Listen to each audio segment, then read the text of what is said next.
Paramashivoham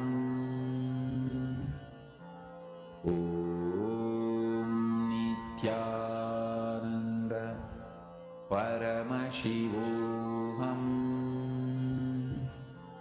Om Nithyananda Paramashivoham Om Nithyananda Paramashivoham Om Nithyananda Paramashivoham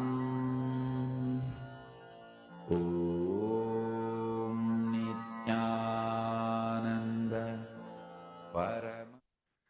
Nithyanandam Paramasukhadam Kevalam Jnanamurtim Dvandvatitam Gagana Sadrisham Tattvamasyaadilaksham Ekam Nityam Vimalamachalam Sarvadhi Sakshibhutam Bhavatitam Trigunarahitam Satgurum Tam Namami.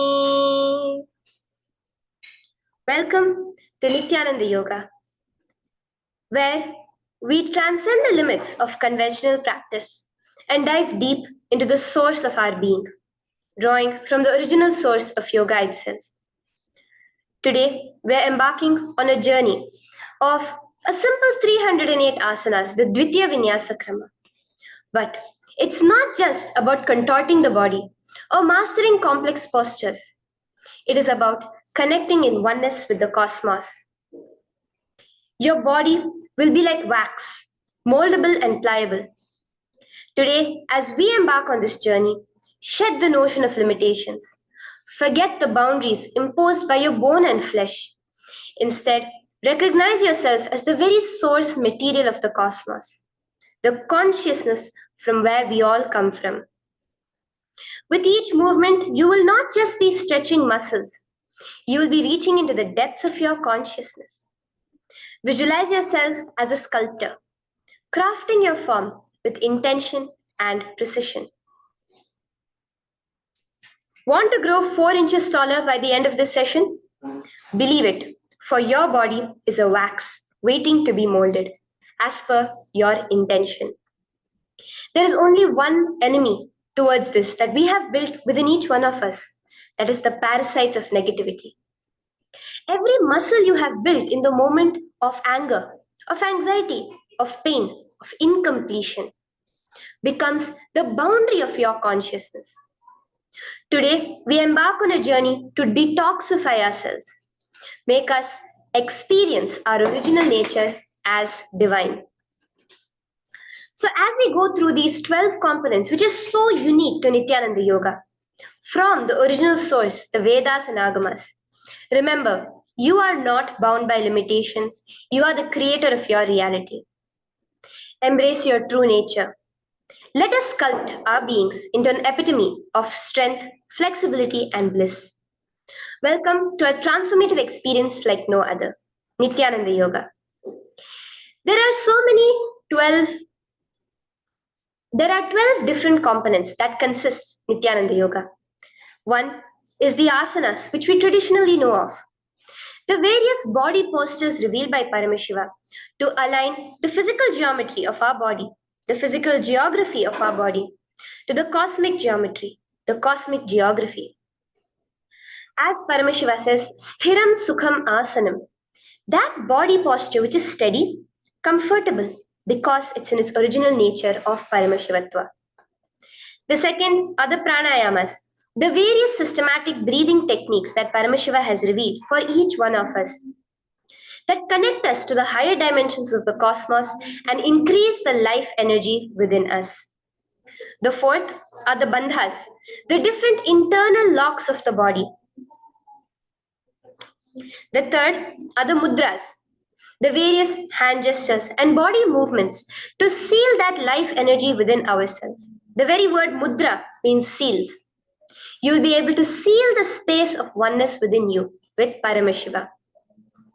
The fourth are the bandhas, the various internal locks of the body, to awaken the Kundalini Shakti, our latent potential energy, and make us conducive for the ultimate experience.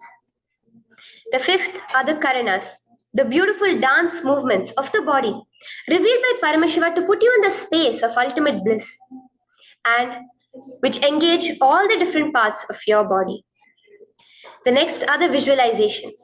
As Swamiji says, the intention with which you move your body manifests as your reality. As you hold the visualization within you of the various gods and goddesses of Kailasa, of the various beings of this universe, you manifest the powers of those beings within you. The next are the japas, the various powerful energy vibrations of the cosmos that you will be subtly repeating in your throat center that will cause your very DNA to be bound to the cosmos, to your consciousness with the highest frequency possible. The next are the pramanas, the chanting of the sacred mantras, the original source scripture of Hinduism that reveal the science of Nithyananda yoga, of yoga, because as Swamiji says, yoga has a source and it is Hinduism. These original verses will manifest the vision Paramashiva had when he created yoga in each and every one of us. There are weights, which is an optional component, helps us to enhance our experience of Nithyananda Yoga as revealed from the source scriptures of Hinduism. The next are the mandalas, the cosmic geometrical representation. The Shri Chakra, the Shri Yantra, which is the direct geometrical representation of the cosmos. When you keep that in front of you and gaze at it throughout your Nithyananda Yoga, your body will fluidly just align itself to the cosmos. We have the Abharana, the Rudraksha, which we keep on our body, which acts as an energy battery, sucking in, storing the energy that we produce during this Nithyananda Yoga and releasing it to us throughout the day to fuel our entire day with consciousness. The last but not the least are the Aushadas, the various sacred herbs that you can apply to, which can be infused with the thought current of Parameshwatva to manifest it within you. With this understanding, let us get right into the practice of Nithyananda Yoga, which starts with invoking the presence of Paramashiva himself, the very being of Paramashiva, to witness our Nithyananda Yoga today, with the chanting of the Shiva Mula mantra.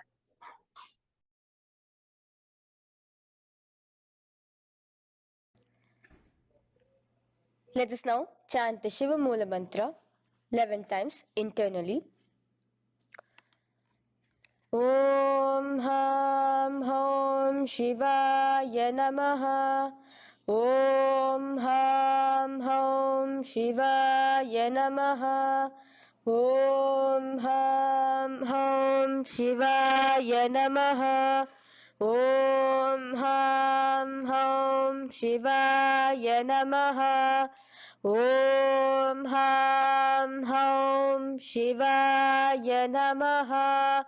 Om Ham Hom Shivaya Namaha. Om Ham Hom Shivaya Namaha. Om Ham Hom Shivaya Namaha. Om Ham Hom Shivaya Namaha. Om Ham Hom Shivaya Namaha. Om Ham Hom Shivaya Namaha. The next step of this ritual of yoga, as Swamiji reveals, yoga is a ritual, a methodology to connect yourself with the divine. As every ritual in Hinduism goes, we cleanse the three elements of our body, of the world, and of the ultimate with the Tattvachamanam.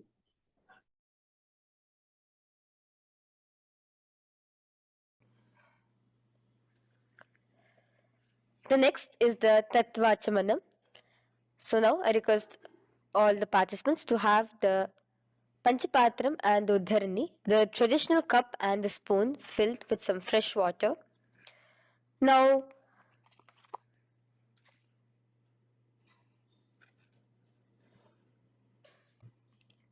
Now, keeping your right hand in the shape of a cow's ear, the Gokarna Mudra, pour an Uddharani of water from the Panchapatram and chanting each of the following mantras internally, drink the water that flows through the base of the palm. Om Atmatattvam Shodayami Svadha. Om Vidyatattvam Shodayami Svadha. Om Shivatattvam Shodayami Svadha. Wash your right hand with water from the Panchapatram. Now, chanting the following mantra internally, wipe the upper and lower lips twice using the base of the right hand thumb, moving the hand from right to the left of the lips. Om Ham Hridayaya Namaha. Wash your right hand with water from the Panchapatram. Now, with the tips of right hand index, middle and ring finger, touch above the upper lips and below the lower lips. Wash your right hand with water from the Panchapatram. Now, with the tips of right hand index finger and thumb joined together, touch your right nostril, left nostril. With the tips of right hand ring finger and thumb joined together, touch your right eye, right ear, left ear. Wash your right hand with water from the Panchapatram. Now, with the base of the right hand thumb and little finger, touch the navel, right chest, left chest. With the right hand, fingertips together, touch the top of the head, right shoulder, left shoulder, and your heart center. With that, we have the Sankalpa. The Sankalpa, the manifestation of our conscious intention. What is it today each one of us want to manifest through Nithyananda Yoga? Hold that in your inner space. Through this conscious intention, which directly happens with the blessings, with the grace of the Supreme Pontiff of Hinduism, Bhagavan Shri Nithyananda Paramashivoham, you will just see your intention manifesting as reality.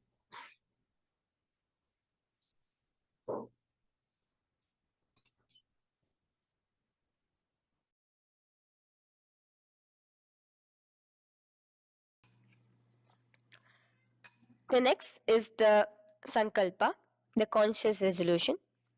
So now I request all participants now to, with your right hand, cover your left palm, which is the Sankalpa Mudra, and keep both the hands on the right thigh. Continue to keep this mudra till the end of the Sankalpa. Om Mamopata Samasta Duritakshayadvara Bhagavat Shri Nithyananda Paramashiva Prityartham Shri Nithyanandeshwari Paramashiva Shakti Sameta Shri Nithyanandeshwara Paramashiva Prityartham Cha Shubhe Shobhane Muhurte Adhya Brahmanah Dvitiya Paradhe Shri Shvetavaraha Kalpe Vaivashvatamanmantare Ashtavimshaditame Nityayuge Prathame Pade Jambudvipe Bharatavarshe Bharatakhande Meroho Dakshine Pashve Shakhabde अस्मिन् वर्तमाने व्यवहारिके प्रभवादीनां षष्ट्याः संवत्सराणां मध्ये शुभनाम संवत्सरे शुभायने शुभऋतौ शुभमासे शुभपक्षे शुभतिथौ शुभवासरयुक्तायां शुभनक्षत्र शुभयोग शुभकरण एवं गुणविशेषण विशिष्टायां अस्यां शुभदितौ. श्री कैलासोन्नत द्वादशांत श्यामला पीठारूढ़ श्री मीनाक्षी सुंदरेश्वरा भिन्न स्वरूप परशिव पुत्र रत्न कुमार गुरुमन्य तुल्यावतार श्री पार्वती स्तन्यपान लब्ध दिव्य ज्ञान विश्रुत सकल निगमागम सारभूत द्राविड वेद प्रवक्त्रे श्रीमत् परम शिव करुणा समधिगत मुक्तामय चतुरश्रयान गीयमान छत्र चामर श्री चिन्ह काहलादि समस्त बिरदावल्यलंकृत ज्ञान विज्ञान चक्रवर्ती सर्वजन संग सद्यो निर्वाण दीक्षा व्याप वर्ग वर्ष विश्रान जीमूत परमत कलभ केसरी शैव सिद्धांत स्थापनाचार्य श्री राजाधिराज पांड्य महाराज गुरु क्षपन शाक्यादि महांधकार निवारण ज्ञान भानु वीक्षणा नरहार ध्वजोच्छेदन पूर्वक श्रीमद वृषभध्वज स्थापक शैव समय कर्त्रे सर्वज्ञ पीठारूढ़ श्री जगद्गुरु श्री ज्ञान संबंध देशिक स्वामी वागीश सुंदर माणिक्य वाचक स्वामिनाम अवतार भूत श्री ज्ञान संबंध स्वामी पुनरुद्धृत श्यामला पीत सर्वज्ञ पीत त्रिनवद्युत्तर द्विशततम गुरु महासन्निधान अरुणगिरि योगीश्वर परंपरागत अरुणाचल सर्वज्ञ पीठ गुरु महासन्निधान कैलास परंपरागत कांची कैलास सर्वज्ञ पीठ त्रयष्टम शतोत्तर द्विशततम गुरु महासन्निधान नित्योत्सव नित्य मंगल नित्य कल्याण नित्य रजित कैलास परंपरागत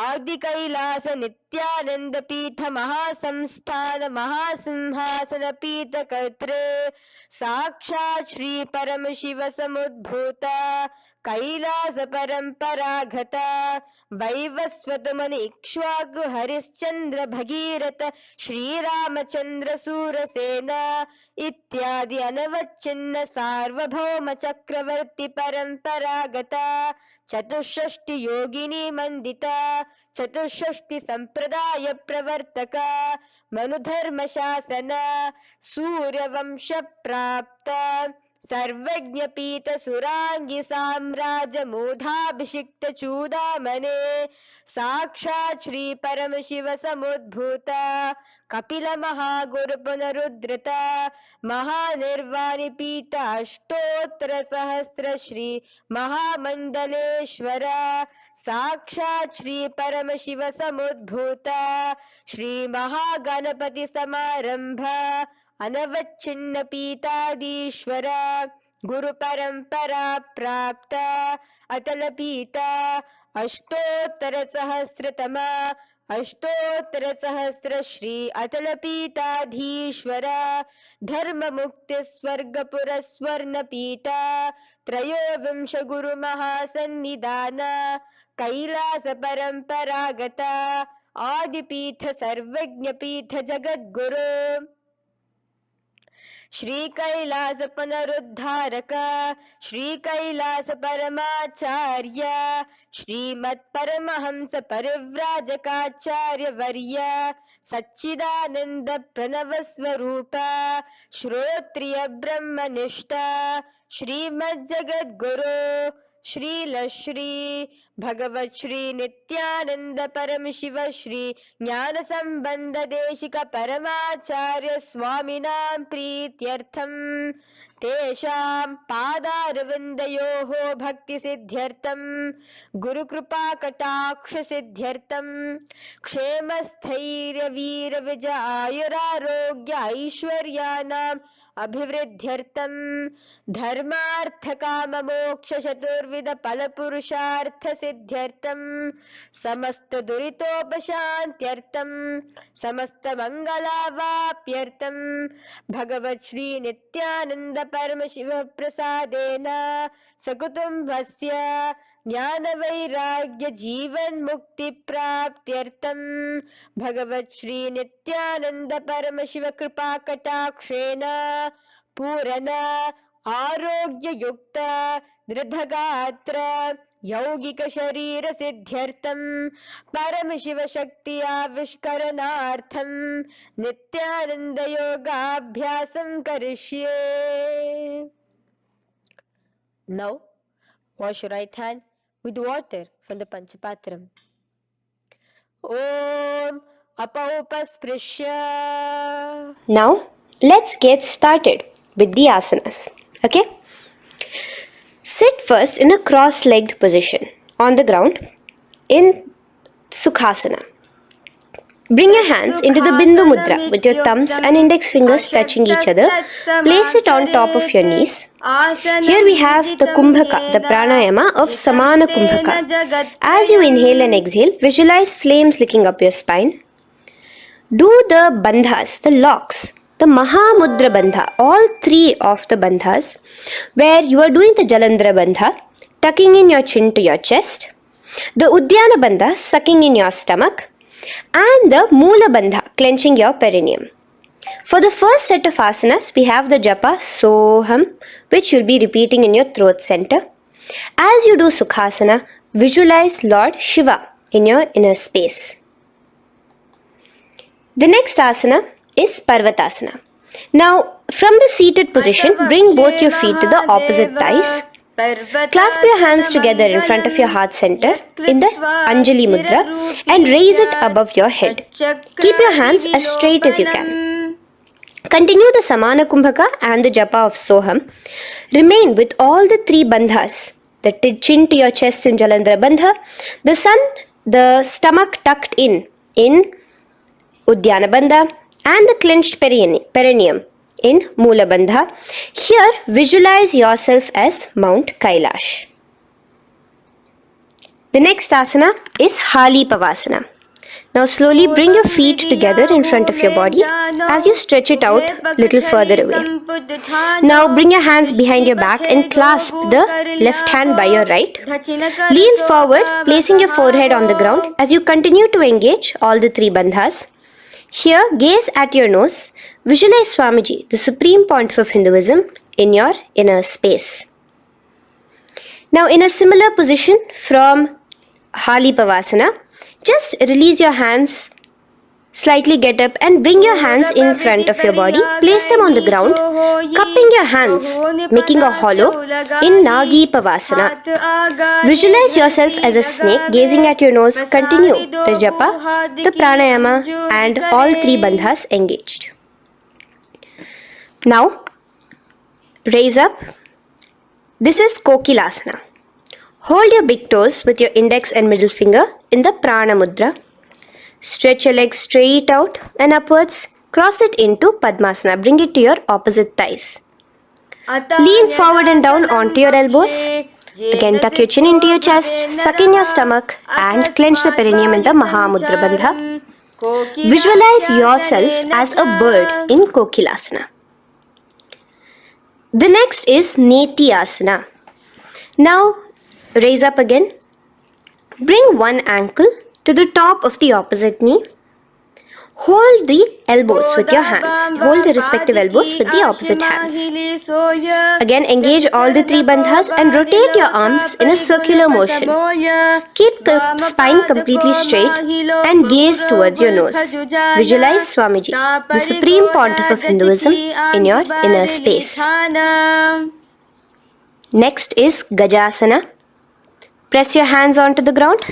You can bring your feet a little back as you raise yourself up, your hips up high. Lower your head and then chest, scooping your body forward again and again.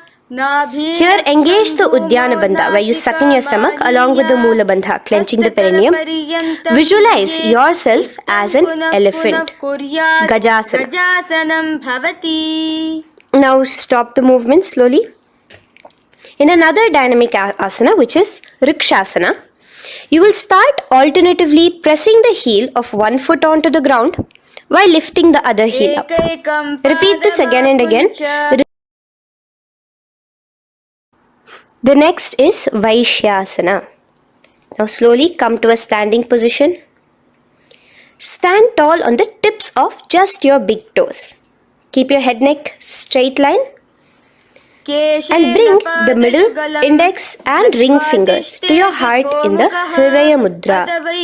Continue engaging the Uddiyana Bandha. Visualize Swamiji in your inner space. Here we have a very interesting movement, which is the Karanas, the dance movements. So the first Karana is Urdhva Janu Karana, which literally means the raised knee. So now stand in the Aramandi position, which is your heels touching together, the toes facing outwards, almost at a 45-degree angle. Bend your knees low and keep both your hands at your chest, elbows parallel to the ground. Twist one knee towards the center of your body. Raise it up, back across the body back to the original position. Simultaneously with the leg movement, follow it with your respective hand, up and across the body. Repeat this alternatively on both sides. Now, in Balalingasana, come back to a standing position straight and interlace your fingers from outside in. This is the Sarva Vashankari Mudra. Hold on to your knee, pulling it up towards your chest. Pull it tight. Continue to keep your spine straight. Engage all the three bandhas, the Jalandhara Bandha, the Uddiyana Bandha and the Mula Bandha. As you are holding your knee, visualize yourself holding, caressing a baby. Balalingasana. The next asana is Pada Pidanasana. Now the same foot which is raised, clasp it with your hands and pull it behind towards your body, holding it with both your hands. Again, engage all the three bandhas, standing tall. Visualize Swamiji, the Supreme Pontiff of Hinduism, in your inner space.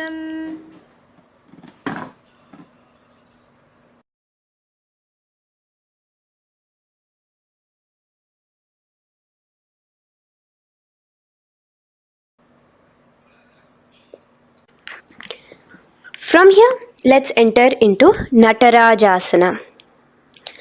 Now, the same foot you're already holding behind your back, twist the same hand of that leg inwards and pull the leg back. Extend the opposite hand forward with the index and thumbs together, again in the Bindu Mudra.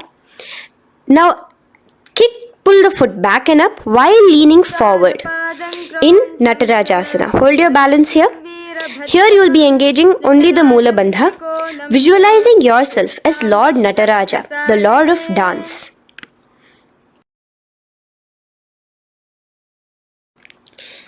Now again let's repeat Balalingasana on the other side with the other leg. Pull it up towards your chest with the hands in the Sarva Vashankari Mudra. Engage all the three bandhas as you visualize yourself holding and caressing a baby. Now pull your foot back into Pada Pidanasana on the other side.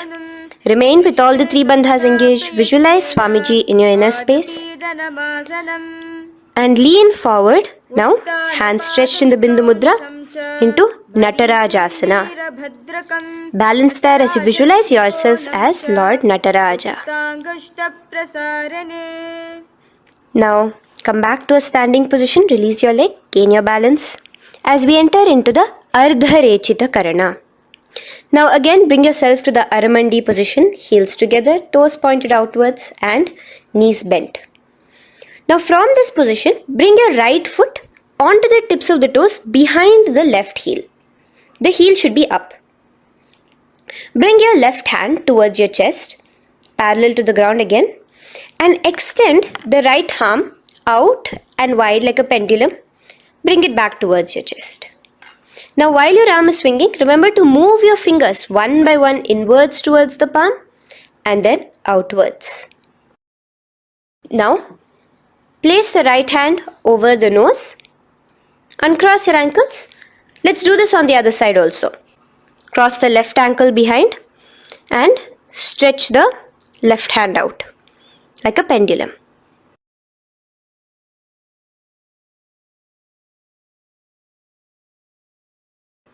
Bring it to your nose, uncross the ankles. Now let us enter into the skeleton dance. It's a very powerful meditation. It cleanses the muscle memory. Any patterns which are there within your muscle memory can be completely wiped out through this skeleton dance. Just two simple steps. Now stand straight. Visualize yourself as a skeleton. You can close your eyes. Just visualize yourself as pure bones. There are no muscles, no veins, no nerves, tissues, organs, nothing. Just bones, a skeleton form. And shake your body intensely. As a skeleton, you are moving yourself wildly, intensely. Just shake it all out. Move your hands, move your legs, your head. Let there be no bone in your body untouched. Just move it. Move wildly, shake. Literally feel yourself throwing all the patterns out of your system with the intensity of your shaking.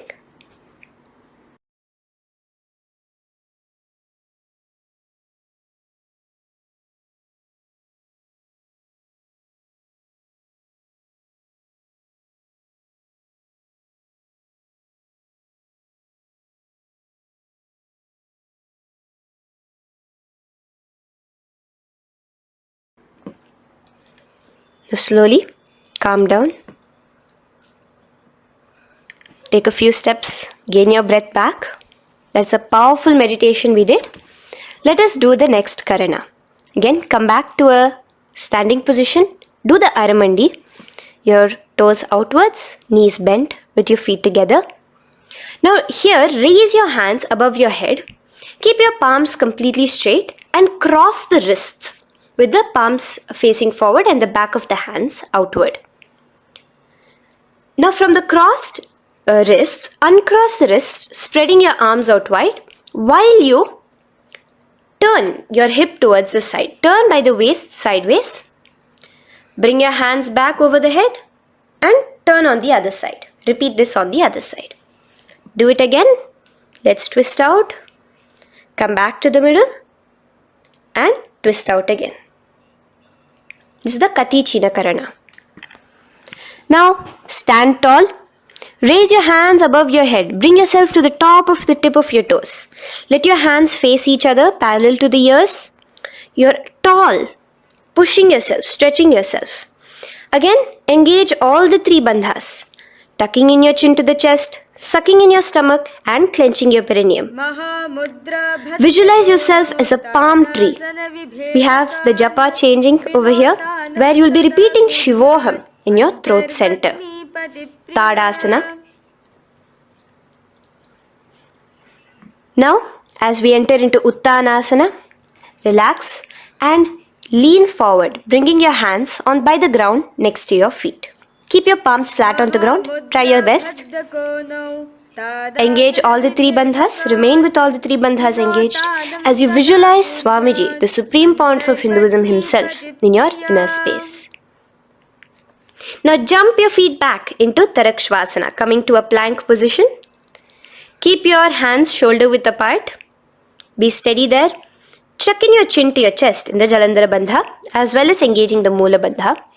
Now rotate your head while in the Jalandhara Bandha from shoulder to shoulder, side to side. This is Tarakshvasana. Visualize Swamiji, the Supreme Pontiff of Hinduism, in your inner space. Yes. Now lay flat onto the ground in Bhujangasana. Lower your entire body down. Now point your toes backwards. Keep your hands by the side of your chest and push yourself off the ground. Remember to use the strength of your lower back to hold yourself up. Open your mouth wide. Inhale through the hollow of your throat and exhale through your nose. This is the Bhujangani Mudra. In Bhujangasana, you will visualize yourself as a cobra. Now come back into a plank position. So you can tuck in your toes and come back into a plank position. In Shashasana, alternate bringing one knee towards your chest, back and forth. So you'll bring one knee front, push it back and bring the other knee. Repeat this again and again. Do the Sahaja Kumbhaka. Simple breathing in, breathing out. Engage the Mula Bandha, clenching your perineum. Visualize Swamiji, the Supreme Pontiff of Hinduism.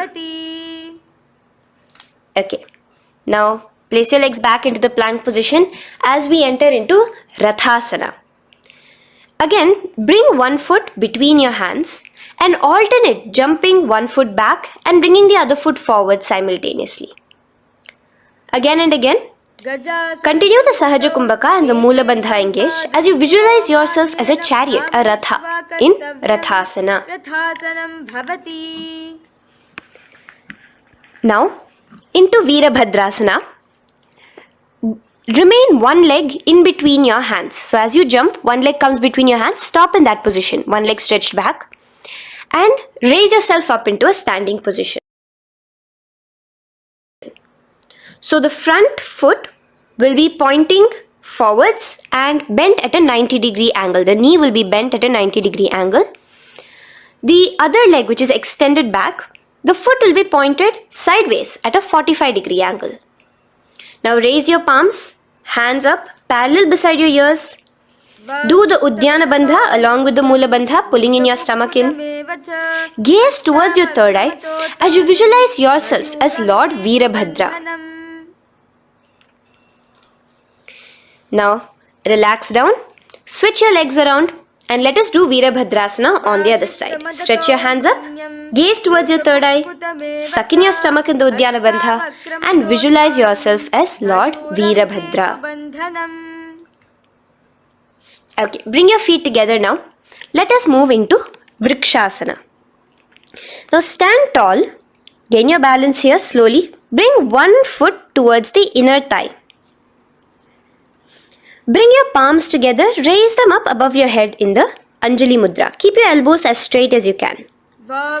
Again, continue the Uddiyana Bandha, sucking in your stomach. Gaze forward, hold your balance, visualize yourself as a tree, the stability of a tree in Vrikshasana. Now, slowly bring your hands down. Now the foot which is in your inner thigh, bring it towards the opposite, to the root of the opposite thigh. Bring your hands in the Namaskar Mudra in front of your heart center together and visualize yourself here as Lord Garuda, just engaging the Mula Bandha alone here. This is Garudasana. Now let us repeat Vrikshasana on the other side. Slowly put your foot down. Bring the other foot to the inner thigh. Raise your hands above your head. Suck in your stomach in the Uddiyana Bandha and visualize yourself as a tree.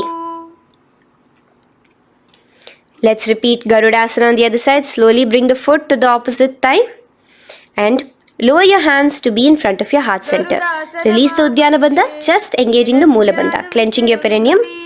Visualize yourself as Lord Garuda, the eagle vehicle of Lord Mahavishnu. Okay, bring both your feet to the ground now and spread them far apart from each other. Now keep one leg toes pointing forward and the other set of toes pointing sideways. Straighten your arms out parallel towards the ground. Bring your front arm down towards the front foot, beside your foot, while the other arm extends towards the sky. Visualize yourself as a triangle in Trikonasana. Now raise up and let's repeat Trikonasana on the other side. Switch the position of your legs around and go forward. The other arm raised towards the sky. Visualize yourself as a triangle.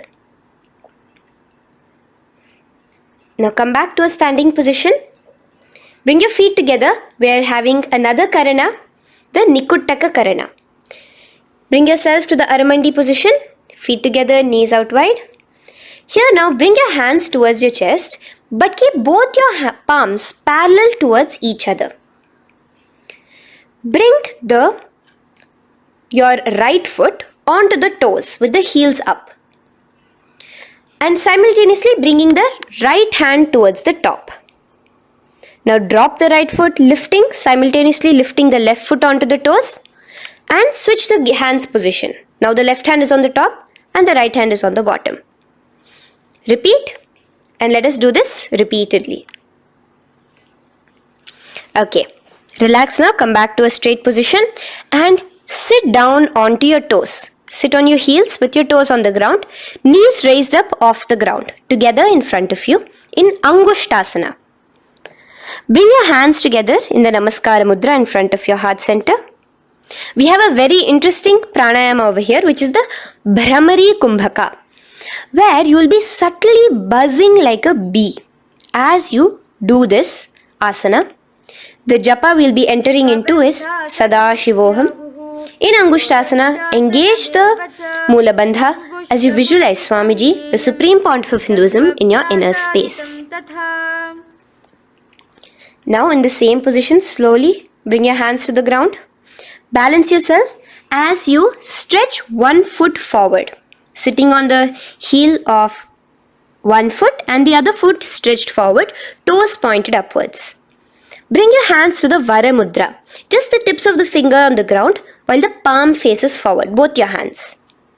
Continue to engage the Mula Bandha, clenching the perineum as you visualize Swamiji, the Supreme Pontiff of Hinduism, in your inner space.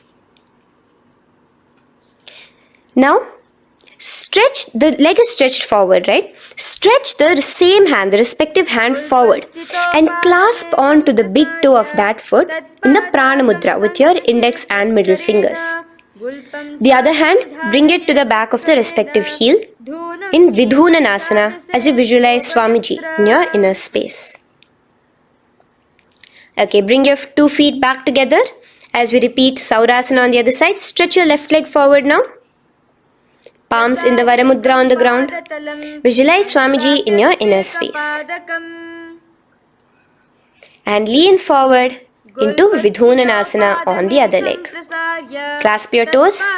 Bring the other hand to the back heel. Continue to visualize Swamiji.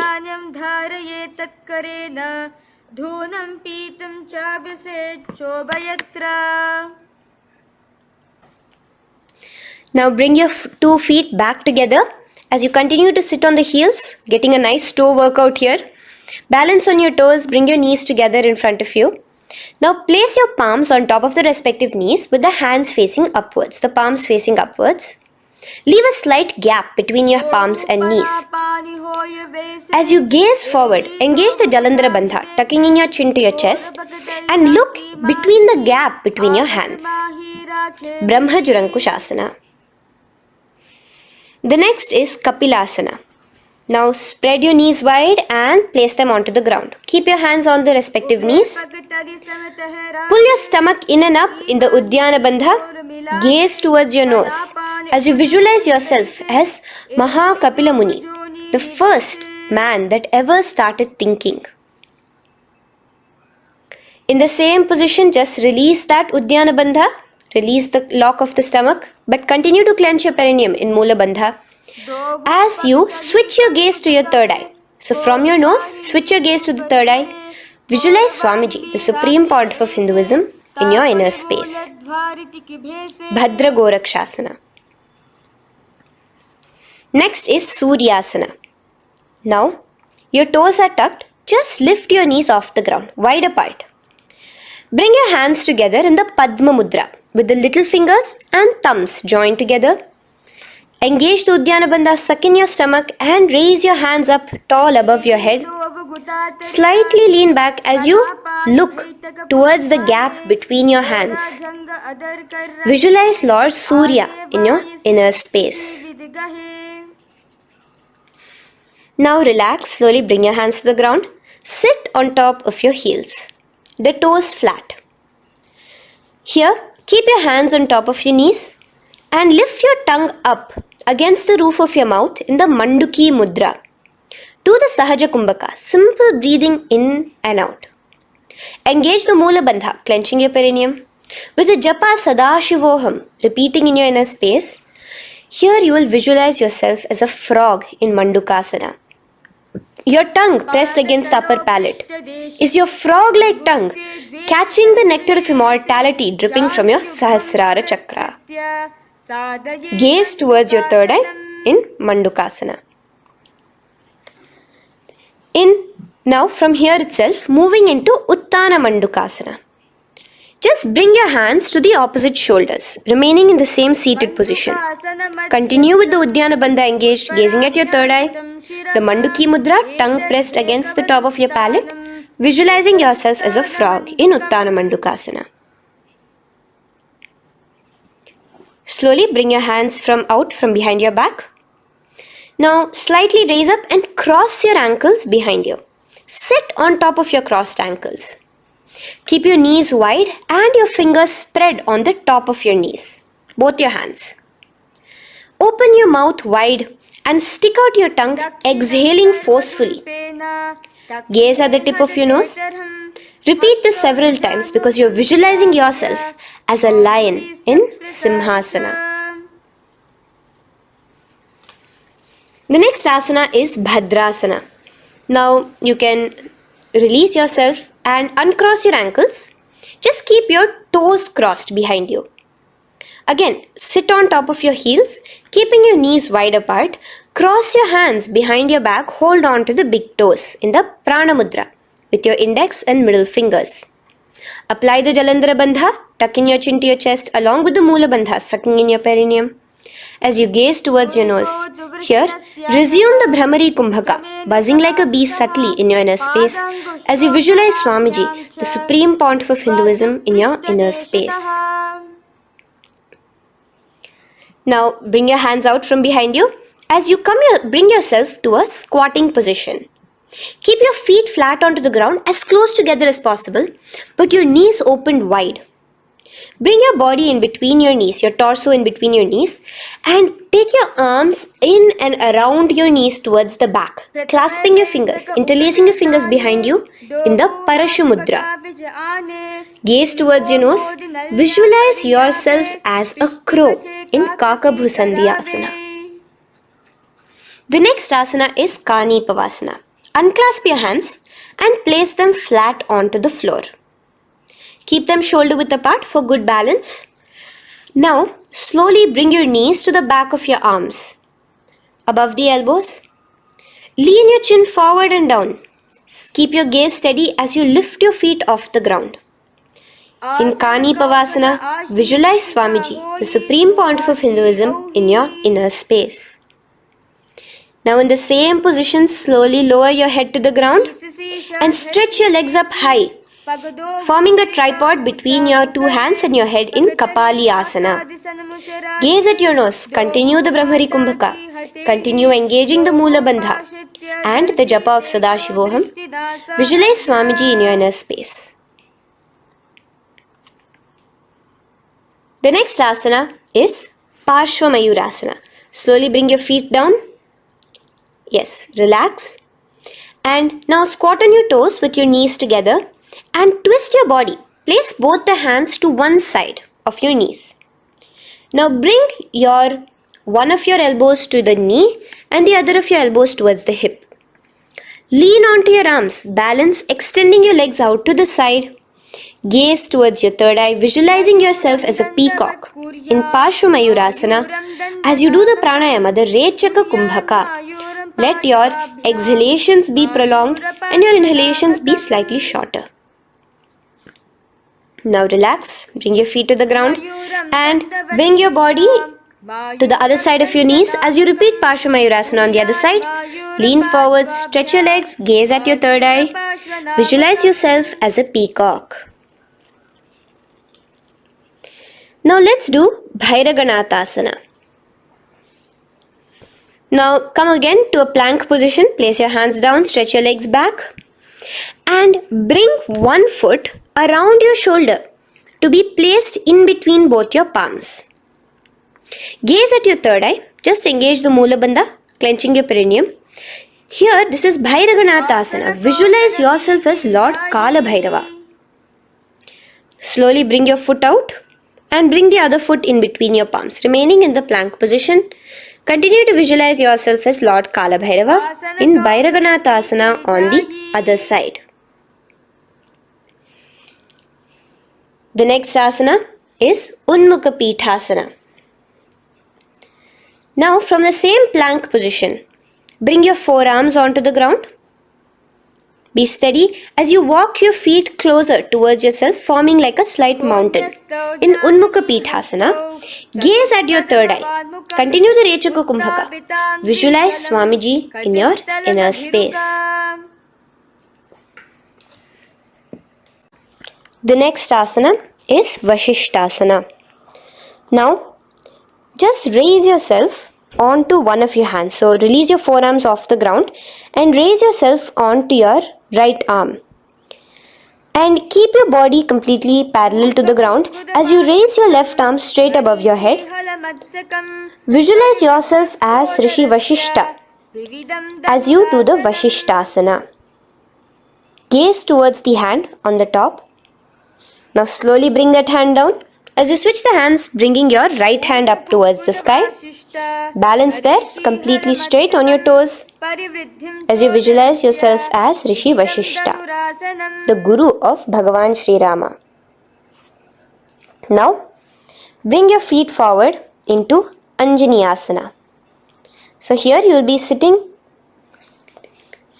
on your hips with your legs pointed forward and sit on top of your hands. So keep your palms facing upwards and sit on both your palms as you tuck your elbows into your body.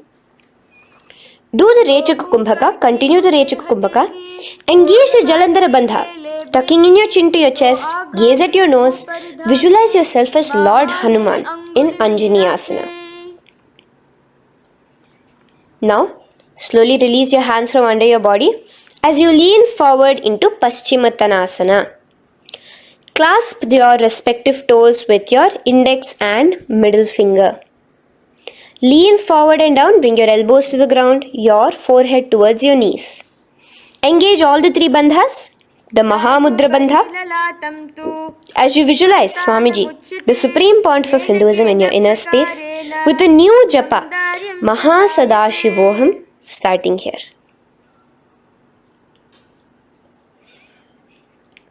The next is Ugrasana. Now you can raise up and clasp your hands behind your neck in the Parashamudra. Interlace both your fingers. Lean forward and down, bringing your forehead to your knees and your elbows onto the ground. Again, engage all the three bandhas in the Mahamudra Bandha as you visualize Devi Kali in your inner space in Ugrasana. The next is Marichi Asana. So raise up and keep one leg pointed forward while you bring the other leg towards the groin, the knee pointed upwards. Place the foot flat on the ground. Now lean forward, bring both your hands, wrap your arms around the raised knee, clasping your hands behind the back together. Bring your chest to the thigh with your head towards the knee. Here engage just the Mula Bandha, sucking in your perineum. As you visualize yourself as Rishi Marichi in Marichi Asana. The next asana is Mahamudrasana. Now slowly raise up and the raised knee, let it rest by your side with your leg towards the inner thigh of the opposite leg. Now again reach down, hold your foot, bring your elbows to the ground, your forehead to your knees. Engage all the three bandhas in the Mahamudra Bandha. Gaze at your nose, visualize Swamiji himself in your inner space. Raise up. Let's repeat Marichi Asana on the other side. Bring the other foot straight while the other foot comes into the groin.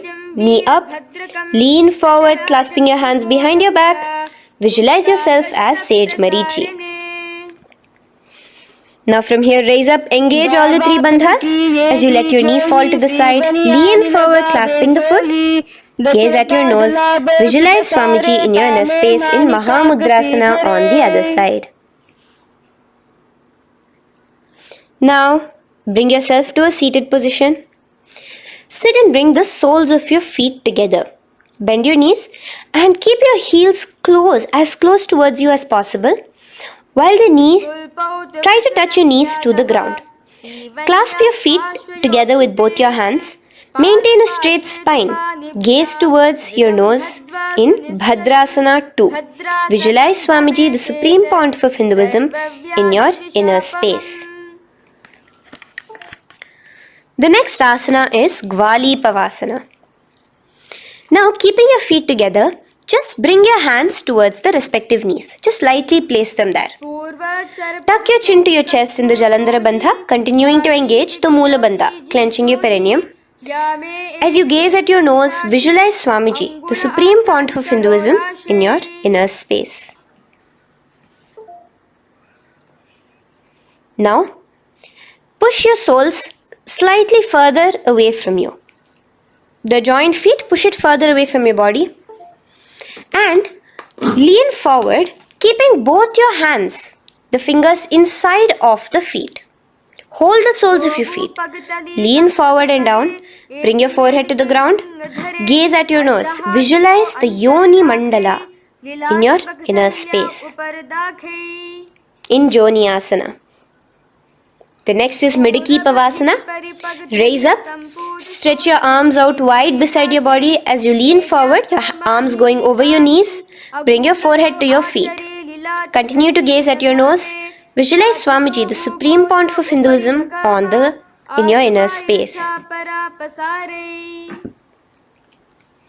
Now, in Siddha Samadhi Asana, raise yourself up. Now, put your hands, your forearms, underneath the calves of the respective legs. Let your palms face up towards the sky as you bring your head down to your feet. Gaze at your nose as you visualize Lord Surya in your inner space in Siddha Samadhi Asana.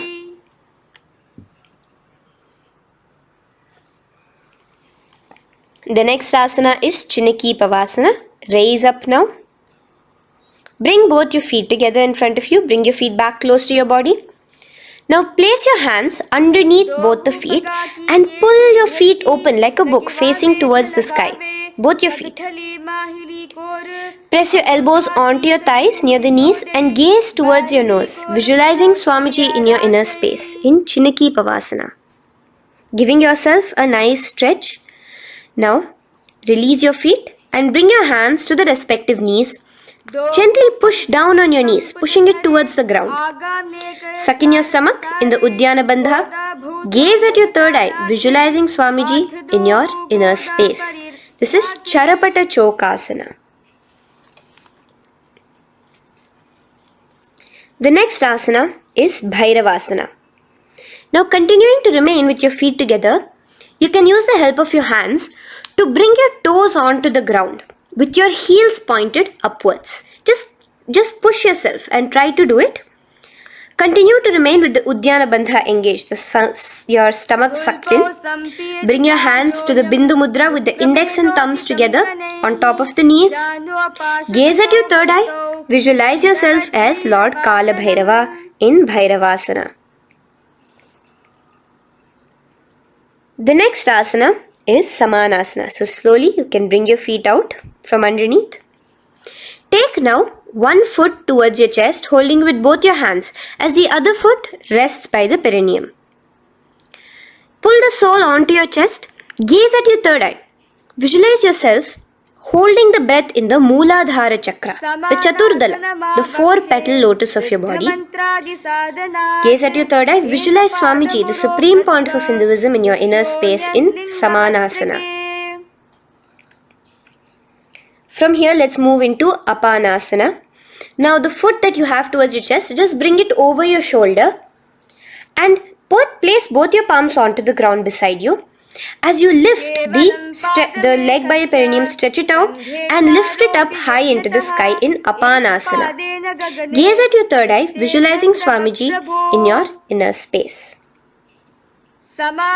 Let's repeat Samanasana on the other side. Bring your foot down. Clasp the other foot towards your chest. Gaze at your third eye, visualizing Swamiji in your inner space.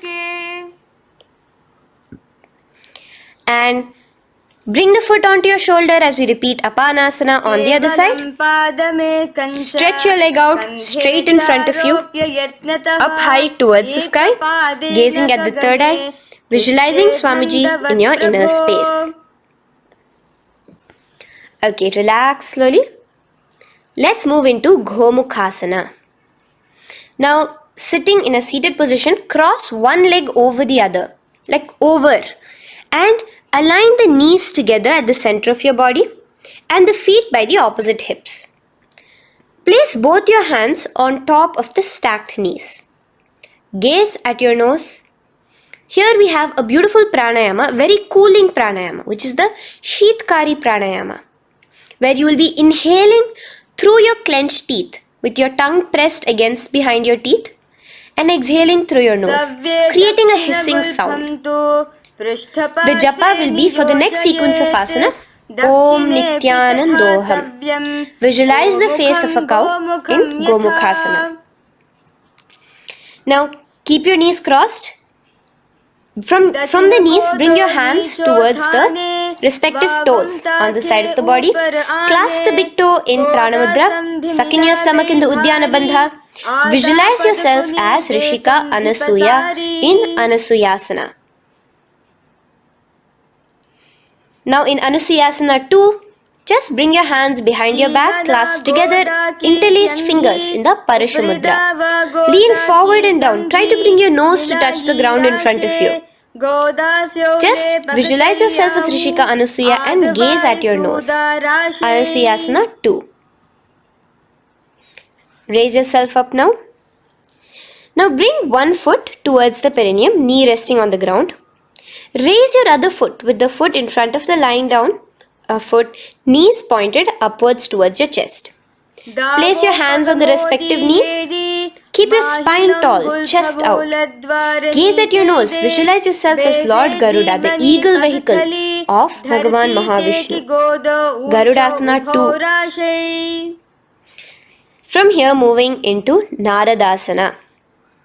Now,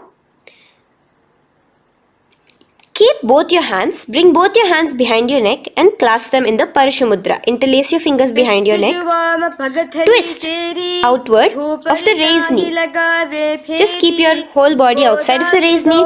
Gaze towards your third eye, visualizing yourself as Devarishi Narada in your inner space. From Naradasana, let's enter into Matsya Pithakasana. Place one foot on the top of the opposite thigh. Wrap your respective arm across the knee, holding on to the opposite shin. Extend the opposite hand straight. Hold on to the respective toe with the index and middle fingers in Prana Mudra. Gaze towards your nose. Visualize Matsyavatara, the fish form of Bhagavan Mahavishnu in your inner space in Matsya Pithakasana.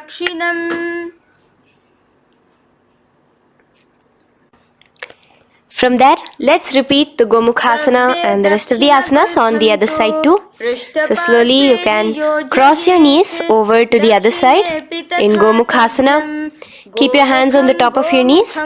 Gaze at your nose as you visualize the face of a cow in Gomukhasana. Continuing into Anasuyasana on the other side, bring your hands to your toes. Suck in your stomach in the Uddiyana Bandha.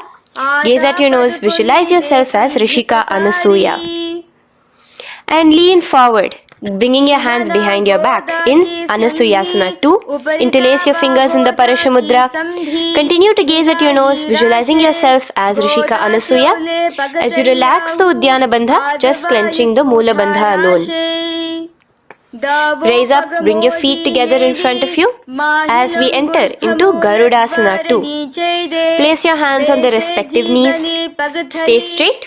Visualize yourself as Lord Garuda as you gaze towards your nose. And twist your body out of the raised knee, hands clasped in the Parashamudra behind your neck. Gaze at the third eye, visualizing yourself as Devarishi Narada. And bring the foot to the opposite thigh as we enter into Matsya Pithakasana on the other side. Clasp your toe in Prana Mudra. Gaze at your nose, visualizing Matsyavatara, the fish avatar of Lord Vishnu in your inner space. Now let's enter into Matsyendrasana. Remaining in the same position with one foot on the opposite thigh, place the other foot on the ground on the far side of the other thigh. Twist. Bring your elbow outside the raised knee. Keep the raised arm by your neck. Turn backwards. Gaze towards your third eye. The other hand straight out. Visualize Matsyendranatha, the great Rishi and master of Hatha Yoga in your inner space. Just switch your hands around. Straighten the hand that was originally bent and bend the other hand towards your neck. As we enter into Kubhasana, visualize yourself as a camel. Continue to gaze at your third eye. Now, straighten out both your hands straight out in the same position. Continue to gaze at your third eye, visualizing Matsyendranatha, the master of Hatha Yoga in your inner space.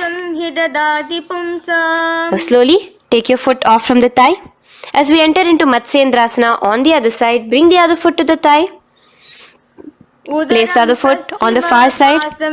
Twist, bringing your elbows outside of the raised knee, hands on the head. The other hand stretched out back. Twist, gazing at your third eye. Visualize Matsyendranatha in your inner space. Switch the hands around as we enter into Kubhasana on the other side. Remember to visualize yourself as a camel. Now stretch both your hands out in Matsyendrasana 2 on the other side. Visualize Matsyendranatha in your inner space. Now, with one leg on the thigh, bring the other foot too to the opposite thigh in Padmasana. Place your palms on the respective knees. Engage all the three bandhas in the Mahamudra Bandha. Tucking your chin to your chest, sucking in your stomach and clenching your perineum. We have a new pranayama here, which is the Shitali Kumbhaka, where you will continue to inhale through the teeth without creating the hissing sound, and exhale through your nose. A new japa of Om Nithyananda Mahasadashivoham starts here. Gaze at your nose in Padmasana, visualizing yourself as Bhagavan Paramashiva. Now, keeping your legs in the same position, just cross your hands over each other, clasping onto the toes with your index and middle fingers in the Prana Mudra. Gaze at your nose, visualize yourself as Devi Parvati, the consort of Lord Paramashiva in Padmasana 2. Now, uncross your hands. Take your hands and insert it into the gap between your thighs and your calves. Put both your hands within and pull it out on the other side. As you balance on your hands, lifting your whole body off the ground, visualize yourself as a rooster in Kukkutasana. Now relax. Take your hands out from inside your feet as we enter into Baddha Keki Asana. Place your hand onto the ground as you raise up on your knees. Place your palms on the ground, fingers pointing towards the legs. Now keep your elbows together, pressed against your navel. Slowly lean forward, balancing, and extend your knees off the ground, visualizing Swamiji in your inner space. In the same position, stretch your legs out behind you. In Mayurasana, visualize yourself as a peacock. Hold your balance. Relax now. Yes, relax flat onto the ground into Makarasana. Lay down completely flat. Keep your feet pointing outwards, far away from each other. Place your forehead on the mat. Interlace your fingers behind your neck in the Parishamudra. Just relax, visualizing yourself as a crocodile. As we go back to the Sahaja Kumbhaka, the simple breathing in, breathing out. Just keep the Mula Bandha alone engaged.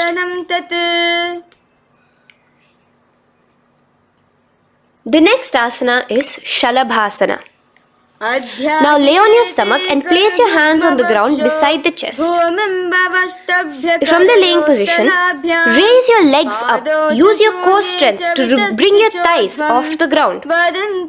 Visualizing yourself as a locust in Shalabhasana.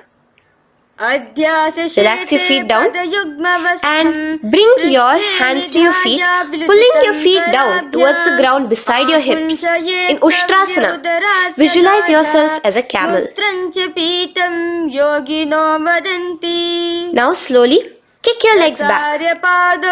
Rise your hand is clasping your feet. Pull your feet towards the sky, lifting your chest and thighs off the ground. In Dhanurasana, gaze at your third eye. Visualize yourself as Paramashiva's bow. Relax slowly and come up to a sitting position. In Bhagasana, sit on both your knees with your head, neck and spine straight.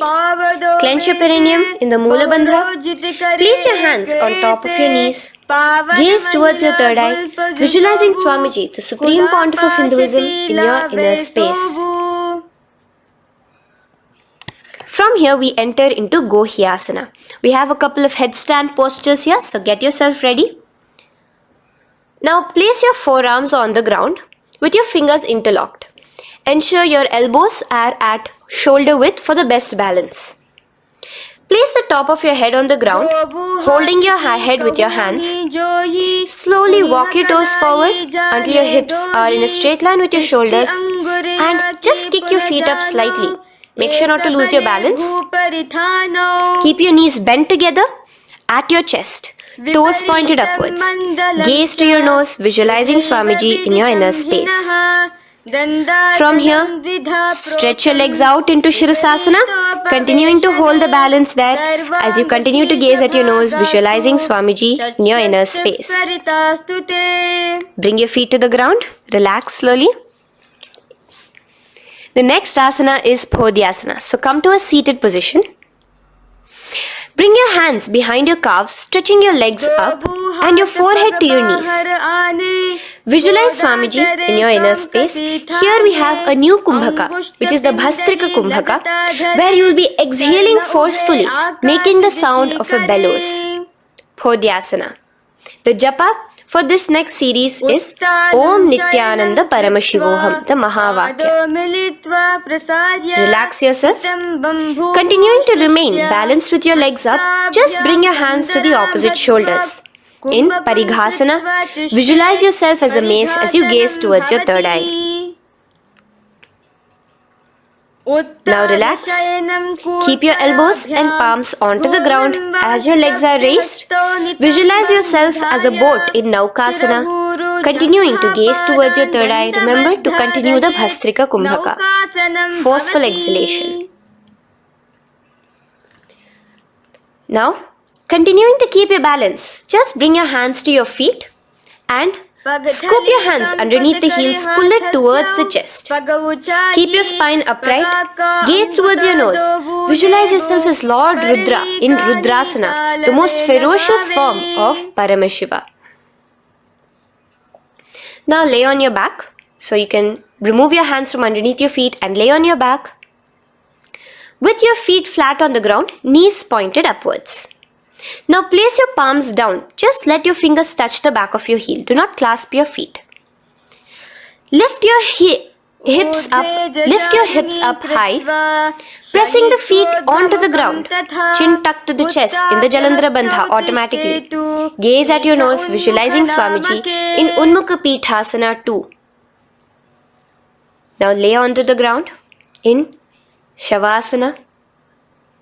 Just lay completely flat with your palms facing upwards by the side of your body.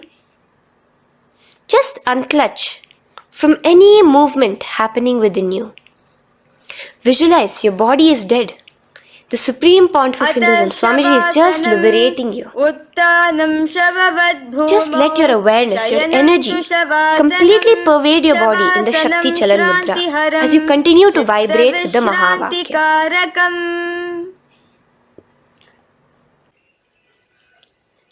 Roll over to one side and come to a seated position. Feel the life entering your body back. In a seated position, let us get continued with the sequence. We have 200 asanas more to go, starting with Yatha Sanishtasana. In Yatha Sanishtasana, sit in any posture you are completely comfortable in, bringing your hands into the Bindu Mudra with the thumbs and index touching. Start off with the Samana Kumbhaka. As you're inhaling and exhaling, feel flames licking up your spine.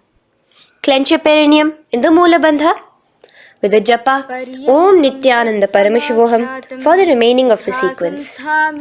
Visualize Swamiji in your inner space. From here, moving into Samasana, where you bring your feet to a cross-legged position. Keep your hands on your knees with the thumbs and index touching in the Bindu Mudra. Just inhale and exhale as you visualize Swamiji in your inner space. The next is Muktasana. Press your left foot against your genital region. Place the right foot on top of your left. Keep your hands facing downwards on top of your knees. Sit straight, gazing towards your nose. Visualize yourself as a sage liberated by Swamiji himself. Now, continue to remain in the same position as we go into Siddhasana, where your gaze will be switching from the nose to your third eye. Continuing to visualize Swamiji in your inner space, ensure the Mula Bandha, the perineum, is locked. In Siddhyasana now, continuing the same position, engage all the three bandhas, sucking in your stomach, bringing your chin to your chest in the Mahamudra Bandha. Switch the gaze to the ground in front of you from your third eye. Visualize Swamiji in your inner space. Now, relax the Uddiyana Bandha and Jalandhara Bandha. Just keep the Mula Bandha, the perineum, alone clenched as we enter Rudrasana 2, where your legs will remain in the same position, just your hands alone, from resting on your knees, will turn around to the Bindu Mudra, the thumbs and index touching. Gaze towards the third eye, visualize yourself as Lord Rudra, the fierce dimension of Paramashiva. The next is Santadhunasana. Keep your hands in the Bindu Mudra, your legs crossed in the same position as you switch your gaze from your third eye to your nose, visualizing Swamiji, his tranquility, unshakable nature. Now, relax the Bindu Mudra, keep your legs in the same position, and bring your hands to your navel, cupping one palm over the other in the Samputa Mudra. It looks sort of like a lotus bud. Continue to visualize Swamiji in your inner space in Siddhasana 2. The next asana is Bandha Yoni Asana. Maintaining one heel over the other in the same position of the legs, bring your hands to your face in the Shanmukhi Mudra. So just listen carefully now. Bring your little fingers beneath the bottom lip of both hands. Your ring fingers above your upper lip. Your middle fingers closing your nose, your nostrils. Your index finger covering your eyes. And your thumbs pressed into your ears. This is Bandha Yoni Asana, visualizing Swamiji in your inner space.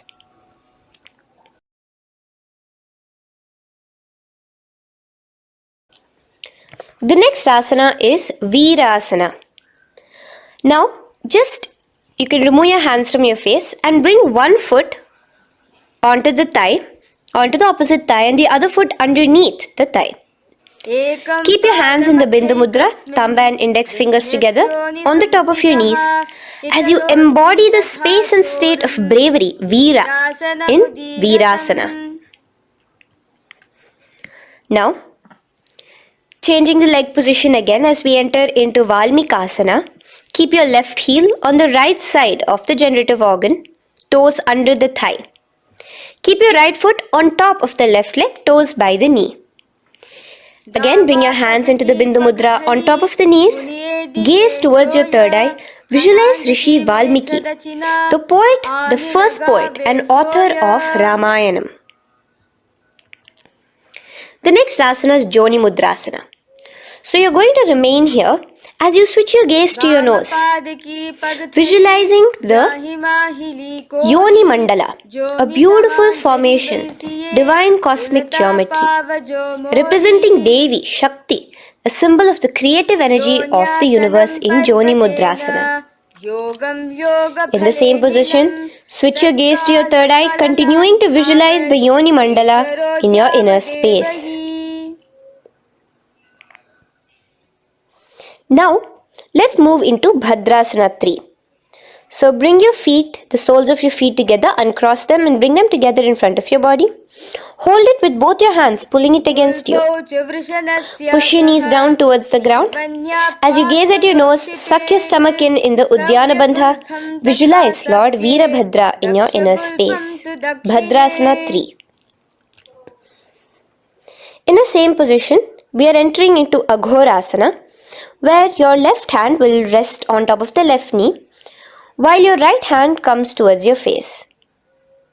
Now, do the Khechari Mudra, where you are bringing your tongue towards the upper palate, gazing towards your third eye.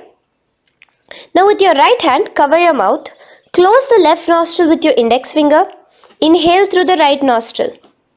Close both the nostrils, hold your breath, and exhale through the left nostril in the Abhyantara Kumbhaka. Repeat this on the other side.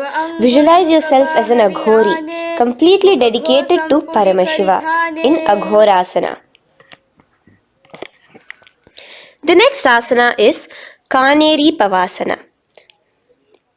So you can distance your feet a little away from your body.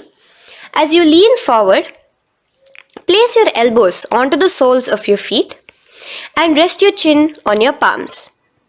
Gaze at your nose, suck your stomach in Uddiyana Bandha.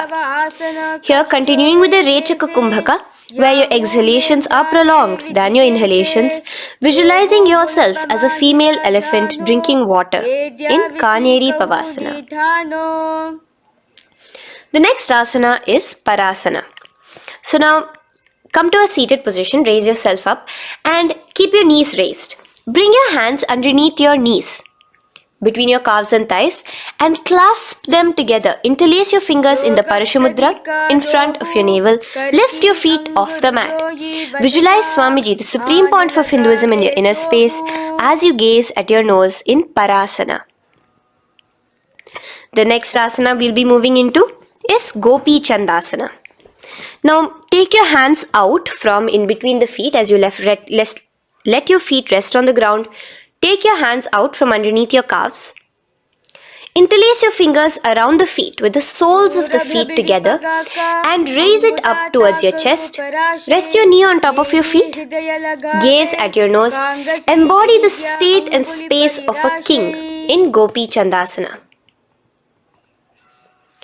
The next asana is Udarasana. So now just quickly release your legs, bring your hands underneath your calves and hold on to your feet again from inside out, both your feet together.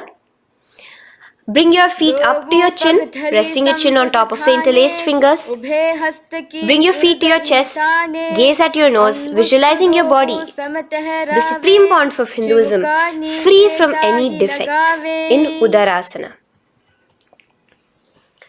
Now, in the same position, just lift your legs up towards your head. Let the top of your hands come towards the top of your head, your forehead. And this is Vishishtasana. Visualize yourself excelling in everything in this posture. Now, slowly relax. Keep your hands underneath your shins as you take your hands up to the shoulder, pulling your hand and interlacing your fingers behind your neck. In Bhujasana, visualize yourself as a cobra. The next asana is Kalyanasana. So in the same seated posture, bring your hands around from behind your neck, remove them and put them around your back, interlacing the fingers behind you. Gaze at your nose. Visualize yourself as a beautiful, auspicious goddess in Kalyanasana.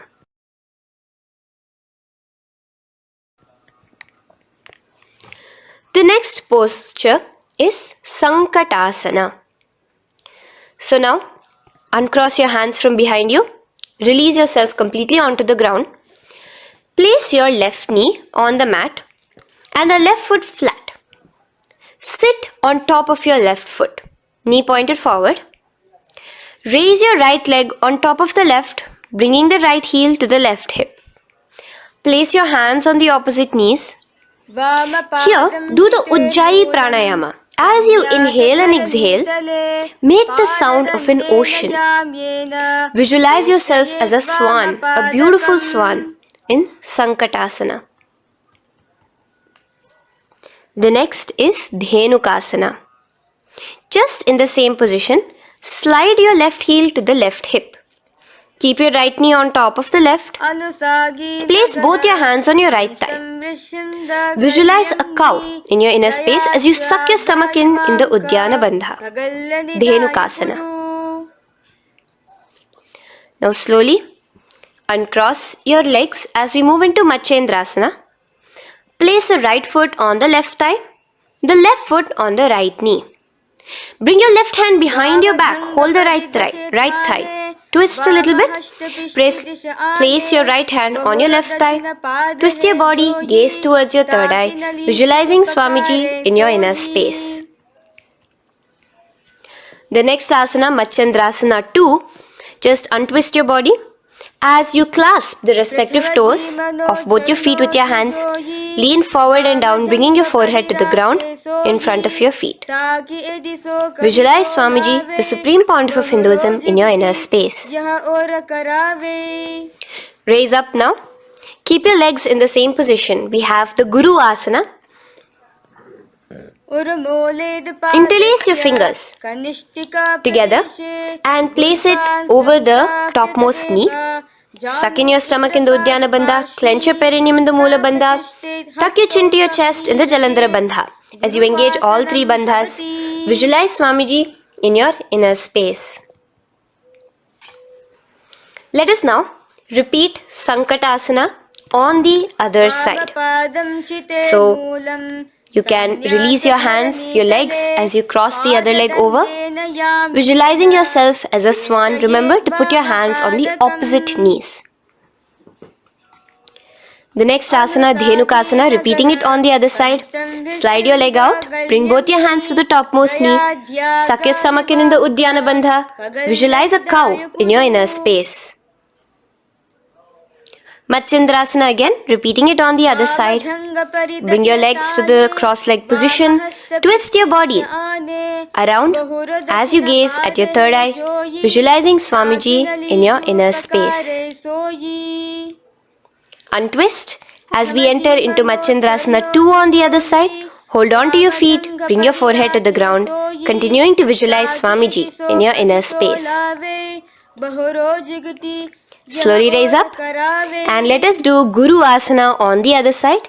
Engage all the three bandhas in the Mahamudra Bandha. Interlace your fingers, place it on top of your knee. Continue to visualize Swamiji, the Supreme Pontiff of Hinduism, as we do Guru Asana. Now, slowly uncross your feet and place them flat on the ground, knees towards the chest in Pashasana. Keep your hands holding the opposite knees, thighs together, and keep your spine completely erect. Continue the Khechari Mudra, where your tongue is pressed against the roof of your mouth. As you gaze at your third eye, visualize Swamiji in your inner space. Continue the Ujjayi Kumbhaka. As you breathe in and out, make the sound like an ocean. Now in the same position, just bring your chin towards your knees in Bodha Shokasana. Lean forward, gazing at your nose, and visualize Swamiji, the abode of bliss in your inner space. Now raise up and bring your hands, uncross your hands, bring your hands underneath your knees, clasping the opposite elbows in Kurakatasana. Gaze at your nose, visualizing Swamiji in your inner space. Now, in the same position as Kurakatasana, just cross your ankles into Sumati Asana. Toes pointed upwards. Gaze at the nose. Visualize the great sage and Maharishi Sumati in your inner space. The next asana is Dandasana. Extend your feet out straight in front of you. Keep your arms straight above your head. Interlace the fingers from inside out. Let your wrists point outwards. Engage the Mahamudra Bandha, all the three bandhas. As you gaze at your nose in Dandasana, visualize Swamiji in your inner space. The next is Arambhasana. Now keeping your legs straight, release the Jalandhara Bandha and the Uddiyana Bandha, keeping your perineum clenched in Mula Bandha. Lean forward and down. Hold your big toes in the Prana Mudra with your index and middle fingers. Head to your knees. Do here the Nadi Shodhana Pranayama. Inhale through the left nostril, hold and exhale through the right. Visualize Swamiji in your inner space. The next is Bhidokasana. So, slightly raise your body up And bring your hands underneath your knees, extending your knees slightly up. Keep your heels a bit apart from each other and clasp your feet. Bring your shoulders down, wrapping your hands around your legs. Gaze towards your third eye, visualizing Swamiji in your inner space. So from here, let's enter into Jalandhari Pavasana. So you can actually remain in the same position with your hands underneath your calves and just bring the soles of your feet together. You might want to bring your body closer. Place your head on top of your feet with the palms facing upwards on the ground. Gaze at your nose. Visualize Swamiji in your inner space.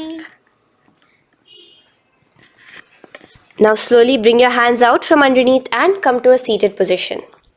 Stretch your legs out as we enter into Urdhva Paschimottanasana. Here we have a new Kumbhaka, the Pratyahara Kumbhaka, where you will feel your breath coming from your Mooladhara Chakra up to the Brahmarandra above the Sahasrara. This is the Pratyahara Kumbhaka. In Urdhva Paschimottanasana, extend your legs out, lift one foot behind your neck and lean forward and down towards your foot, visualizing Swamiji in your inner space. Now, slowly, keeping your leg behind your neck, lay onto your back as we enter into Anantasana. Hold the foot from the top of the opposite hand. Visualize yourself as infinite, endless, eternal. Gaze at your nose in Anantasana. Just now, in the same position, roll onto your elbow of the hand holding the foot. Gaze at your nose, feeling in complete control like Swamiji in Ankushasana. Slowly remove the leg from behind your neck. Take a moment to stretch, relax. Lay on your back. Bring your knees towards your chest. Bring your hands around, encircling the thighs and the calves with your arms. Roll to the left and right in Drishasana, visualizing Swamiji in your inner space. The next asana is Urdhva Paschimottanasana. On the other side, let us repeat it. Raise up to a sitting position and bring the other foot behind your neck. Lean forward and down, clasping your foot. Repeating Anantasana on the other side, lay on your back, bring the opposite hand to the foot, gaze at your nose, and continuing to gaze at your nose, roll onto the elbow as we repeat Ankushasana on the other side. Now, you can release your foot and try to remain in the same position without removing the leg from behind your neck as you bring the other leg too to cross behind your neck with both your legs behind your head. Laying on your back, bring both your hands to clasp behind your back. Gaze to your nose, visualizing Swamiji in your inner space in Yoga Nidrasana. As we enter into Atmaramasana, in the same position you can uncross your hands from behind your back. Bring it up, continuing to keep it underneath the legs. Just clasp it behind your neck. So you can bring your legs out from behind your neck.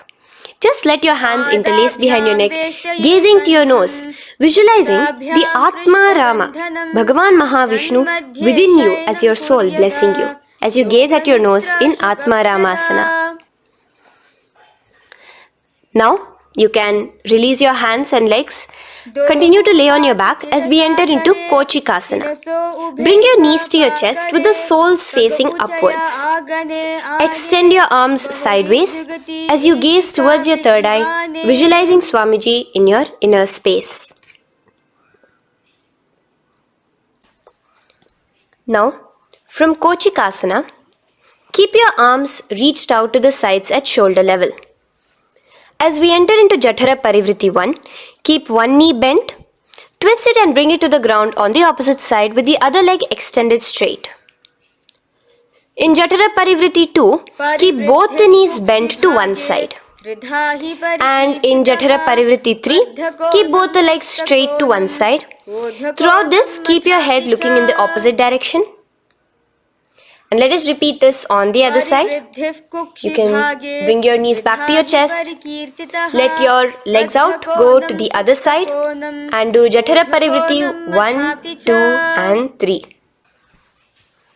The next asana is Dvipada Pitham.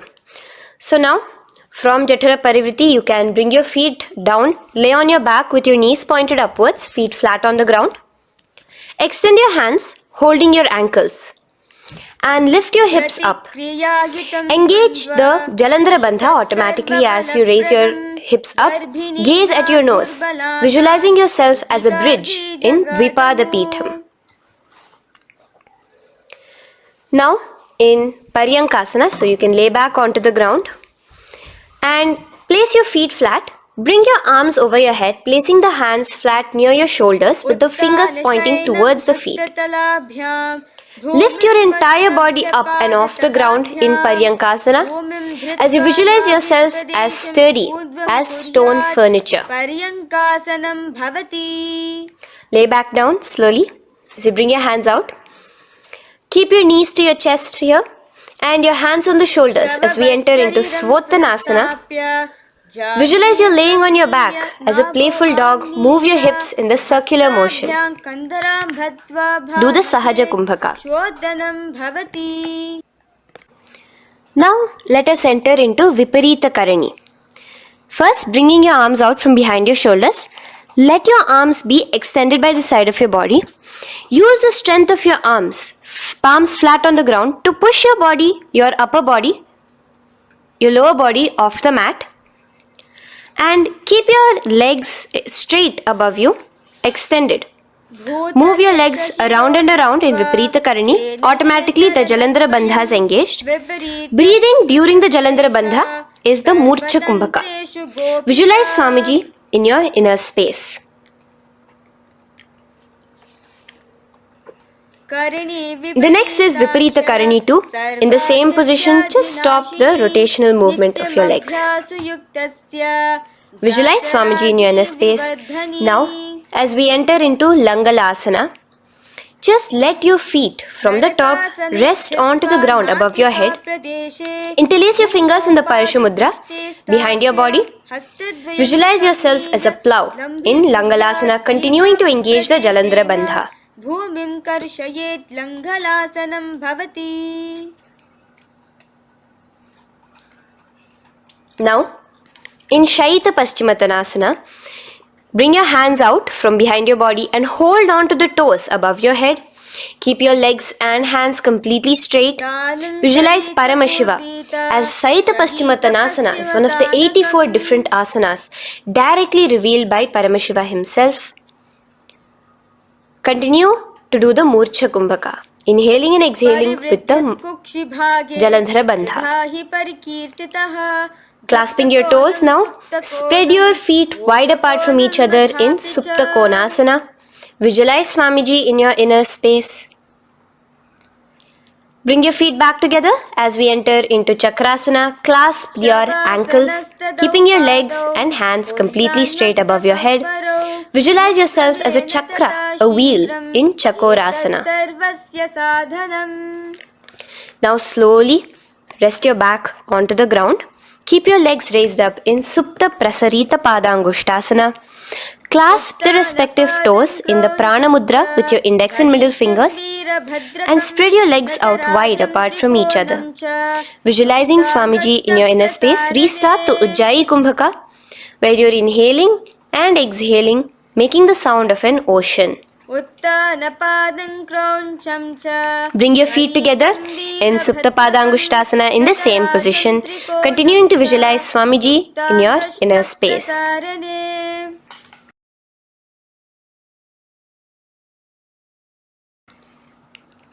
Now, bring your feet, release your feet and bring them into Padmasana. As you lay flat on your back in Matsyasana, hold the opposite elbows over your head, gazing at your nose. Visualize Matsya Avatara, the fish form of Bhagavan Mahavishnu. Now in the same position, put one hand over the other, extend it straight above your head. As you visualize Lord Rama in your inner space, continue to gaze at your nose. Now, slowly bring your hands to your hips as we enter into Sarvangasana. Lift your hips and legs up into the sky, crossing your legs in Padmasana. Let your hands support you, your elbows on the floor. Do the Jalandhara Bandha as you gaze at your nose in Sarvangasana. Now, bring your hips back onto the ground in Vrishchikasana. So, in the Padmasana, just remove one foot alone. Keep one foot on the opposite knee as you pull the knee towards your face. Let your hands stretch out above your head, hooking forward as you raise your upper back off the ground, visualizing yourself as a scorpion in Vrishchikasana, gazing at your third eye. Do the Jalandhara Bandha, tucking in your chin to the chest. Now just switch your legs around as we repeat Vrishchikasana on the other side. Continuing to visualize yourself as a scorpion, gaze at your third eye. The next asana is Vrishapada Kshepasana. So come now to a complete flat position on your mat. Come down to a complete lying down position and interlace your fingers around your neck. Now raise both your feet off the ground. Extend one leg straight and the other knee to the chest in a bicycle motion. Alternate between extending and raising the knee again and again, bringing your opposite elbows to the respective knees. Visualize Swamiji in your inner space. Breathe in and out in the Sahaja. From Vrishapada Kshepasana, now lay flat onto the ground with your hands by your side as we enter into Marottanasana, where you will be lifting your legs one by one, touching the ears with your knees. Visualize Swamiji in your inner space. The next asana is Vrikasana. Now what you'll be doing is laying on your back. Bring the soles of your feet flat onto the ground. Stand up completely and lay back down. Visualize yourself as a wolf in Vrikasana.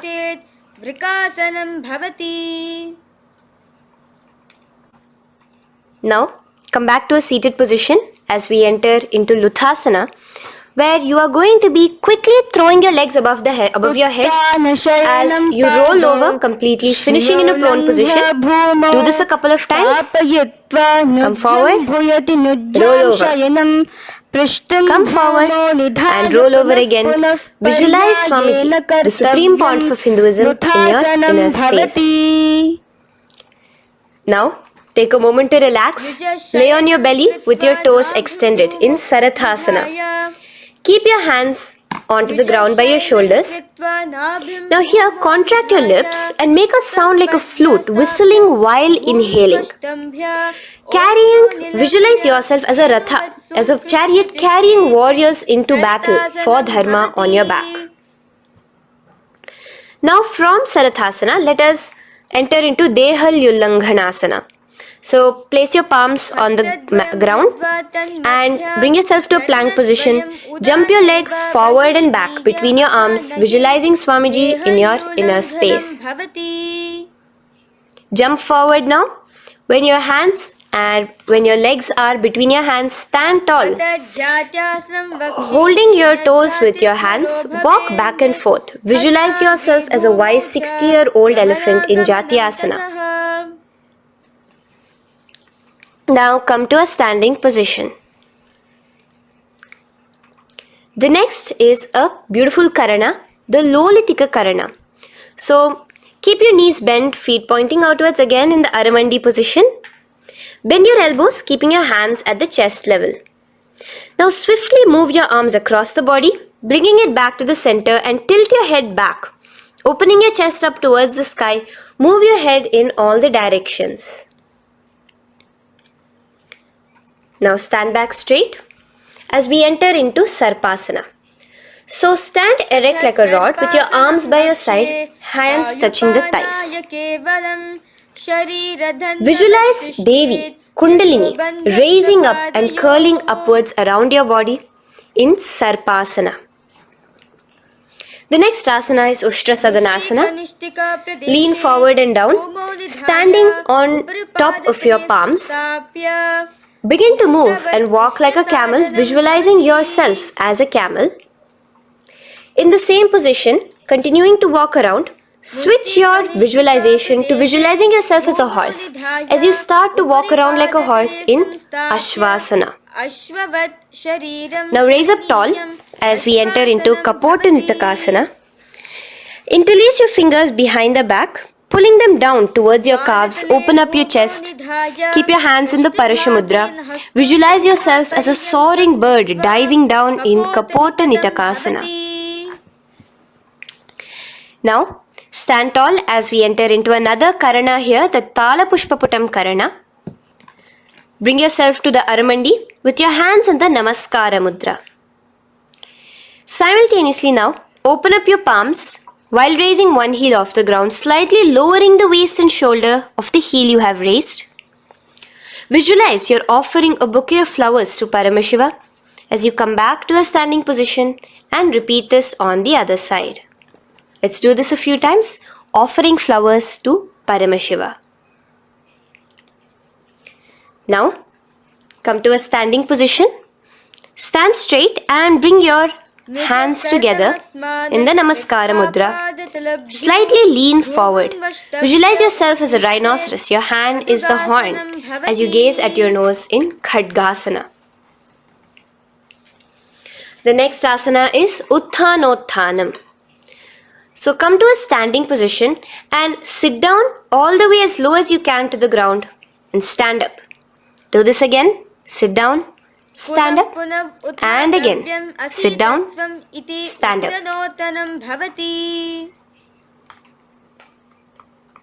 As you gaze at your nose throughout this. The next asana is Musalasana. Now come back to a standing position. Raise your hands above your head. Tall as you jump up and down repeatedly. Visualize yourself as a mace. Jump here in Musalasana. The next asana is Uchirshaka. So come back to a standing position. Pull the sole of one foot towards your belly. Now with the other leg, sit down and stand up. Release the leg. Pick the other leg up, pull it towards your belly, sit down and stand up in Uchirshaka as you visualize Swamiji in your inner space gazing at your nose. The next is a Karana which we will be entering into, the Parshvajanu Karana.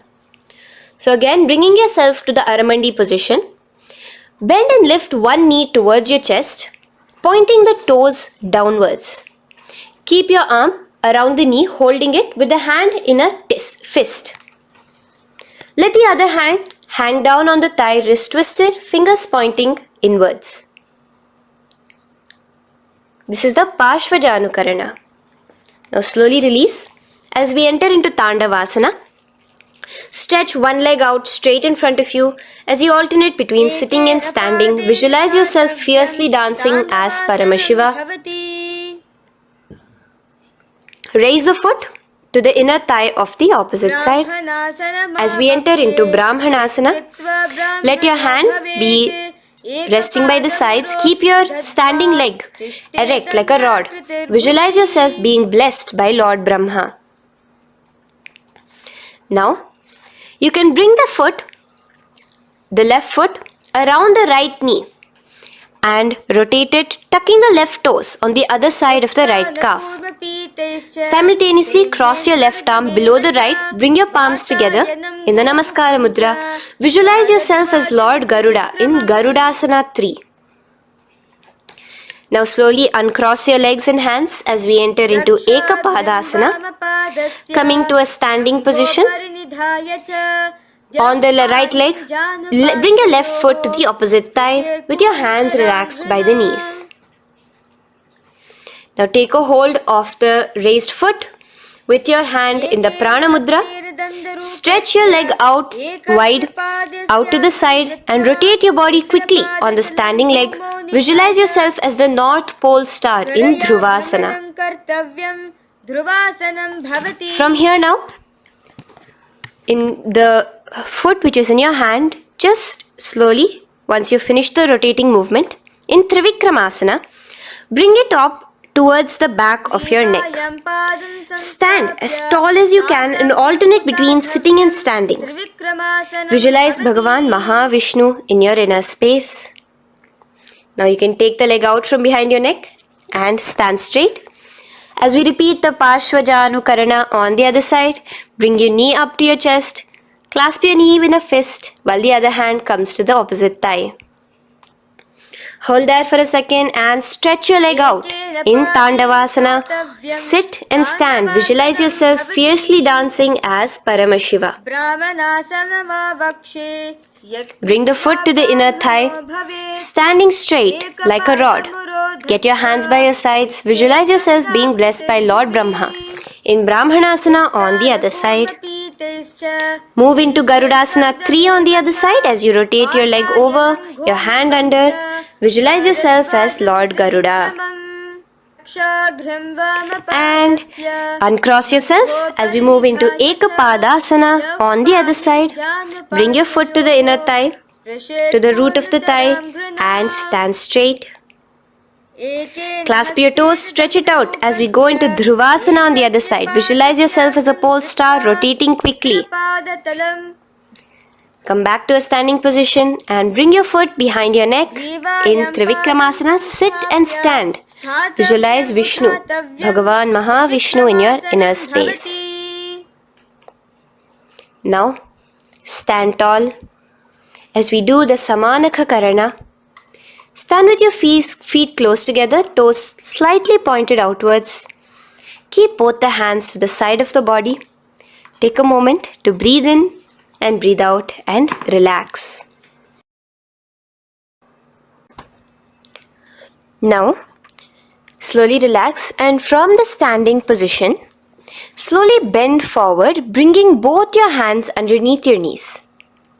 Now, once you have squatted down fully, interlace the fingers together in the Parashamudra. Bring that interlaced fingers in front of your navel. In Ghorakanjali Asana, visualize the great sage Goraknatha, the founder of the Natha Yoga Hindu Sampradaya. As you do the Jiva Chala Kumbhaka, engage the Mula Bandha. The next asana is Kanchyasana. So now just slowly unwind your hands from each other, from your navel, and now bring your hands from the opposite side inwards underneath your calves and wrap your hands around your back. Hold them together in the Parashamudra. Keep your body, your upper body upright, visualizing the Supreme Pontiff of Hinduism in your inner space. The next is Bhairu Asana. So slowly unclench your hands and bring them out from underneath your legs. Keep your feet and knees together and in a squatting position, bring your hands behind your back, clasping them together, remaining in the Parashamudra. As you gaze at your navel center, visualize Bhagavan Kala Bhairava, the Lord of Time, in your inner space. The next asana is Varahasana. Now to gain your balance, you can lightly spread your legs apart and bring your hands to the back of behind you in the Anjali Mudra, palms together. Visualize a boar, one of the 10 incarnations, the Varaha Avatara of Mahavishnu, gazing at your nose. Now slowly relax, bring your hands out from behind you as we move into Pripithasana. With your hands in the Prana Mudra, with your index and middle fingers, clasp the respective big toes and come to a half squatting position where your hips are at your knee level. Visualize Swamiji in your inner space as you do this asana, Pripithasana. Slowly let go of your feet and place your palms flat on the ground in front of you with the fingers wide for balance. We're going to be balancing here in Bakasana. Place your knees on the back of your arms. Focus your eyes on one spot as you raise your feet off the ground, balancing here. Visualize yourself as a crow. The next asana is Shushtanga Kapali Asana. So now come to a kneeling position. So from there itself, you can directly put your head onto the ground or else come to a kneeling position and place your head onto the ground. Palms spread for support. Raise your body onto your head, bringing your legs into the Padmasana. Gaze at your nose. Visualize Swamiji himself in your inner space. Come down now, uncrossing your legs as you come down. Sit onto your knees, keeping the toes flat. Now, let your heels come outside of the hips. Keep your hands on your knees in Guptasana, sit straight. Keep your gaze on your nose. Visualize you're sitting in the sacred secret seat with Paramashiva and your Guru, Swamiji himself. Now we are going to be kicking up into a handstand. So get ready, place your palms on the ground, fingers wide for support. Do take support of a wall if you need it. And lift your body up straight above your hands. Visualize you are a tree in Vrikshasana 2 with deep roots into the ground. Breathe in and breathe out slowly. In the same position as we move into Asana, switch your gaze to the third eye. Hold it there for a few seconds. And relax. Bring your feet back to the ground. Now lay flat onto the ground in a plank position. And slowly lower your body towards the ground and push yourself up again. In Matsyasana 2, go down and come up, visualizing yourself as a fish. The next asana is Sarpasana 2. So here you're going to lay prone, completely flat now. You can lower yourself to the ground. Bring your hands to the hips. Extend your legs together and point your toes backwards. Lift your chest up and move left to right. You're moving like a snake while visualizing yourself as a snake in Sarpasana 2. Relax slowly, bringing your chest back to the ground. Now, keep your feet together, pointing backwards. As you bring your elbows onto the ground, rest your upper body on your elbows. Bring your hands together in the Padma Mudra with your little fingers and thumbs together and rest your chin on your hands. Niralambanasana, where feeling yourself completely supported, knowing that Swamiji is there in your life. Now, slowly relax, place your palms on the ground beside your chest and push yourself up, your hands straight up completely. As you bend your knees, bringing your feet to touch the top of your head. Lean your neck back, touching your head with your tip of your toes. See yourself, visualize yourself as an umbrella, protecting your Guru from the sun's rays in Chhatrasana. Slowly relax, you can bring your feet down. As we move into Vajrasana, just push your body back and sit on top of your knees, with the heels flat on the ground. Now stretch your arms in front of you with the palms facing downwards. Place your forehead on the mat. Visualize you are the weapon of Indra, the Vajra, symbolizing indestructibility as you gaze at your nose. As we enter into Meshasana, raise yourself into the same Gajasana position on your hands and legs with your hips pointed upwards. And alternate striking the ground with the opposite hands. Experience yourself, visualize yourself as a powerful ram as you alternate striking the ground in Meshasana. Now stop striking the ground, bring your palms down again. As we move into Ajasana, kick your legs off the ground and lower your forehead to the mat. Let's do it again. Kick your legs off the mat. Lower your forehead to the ground. You are unborn, existing for all of eternity in Ajasana. Now, come to a seated position as we move into Dhanantara Asana. Sit on your heel with your legs together. Pull your toes underneath you. As you bring your hands top of the knees, gaze at your nose, visualize Swamiji in your inner space.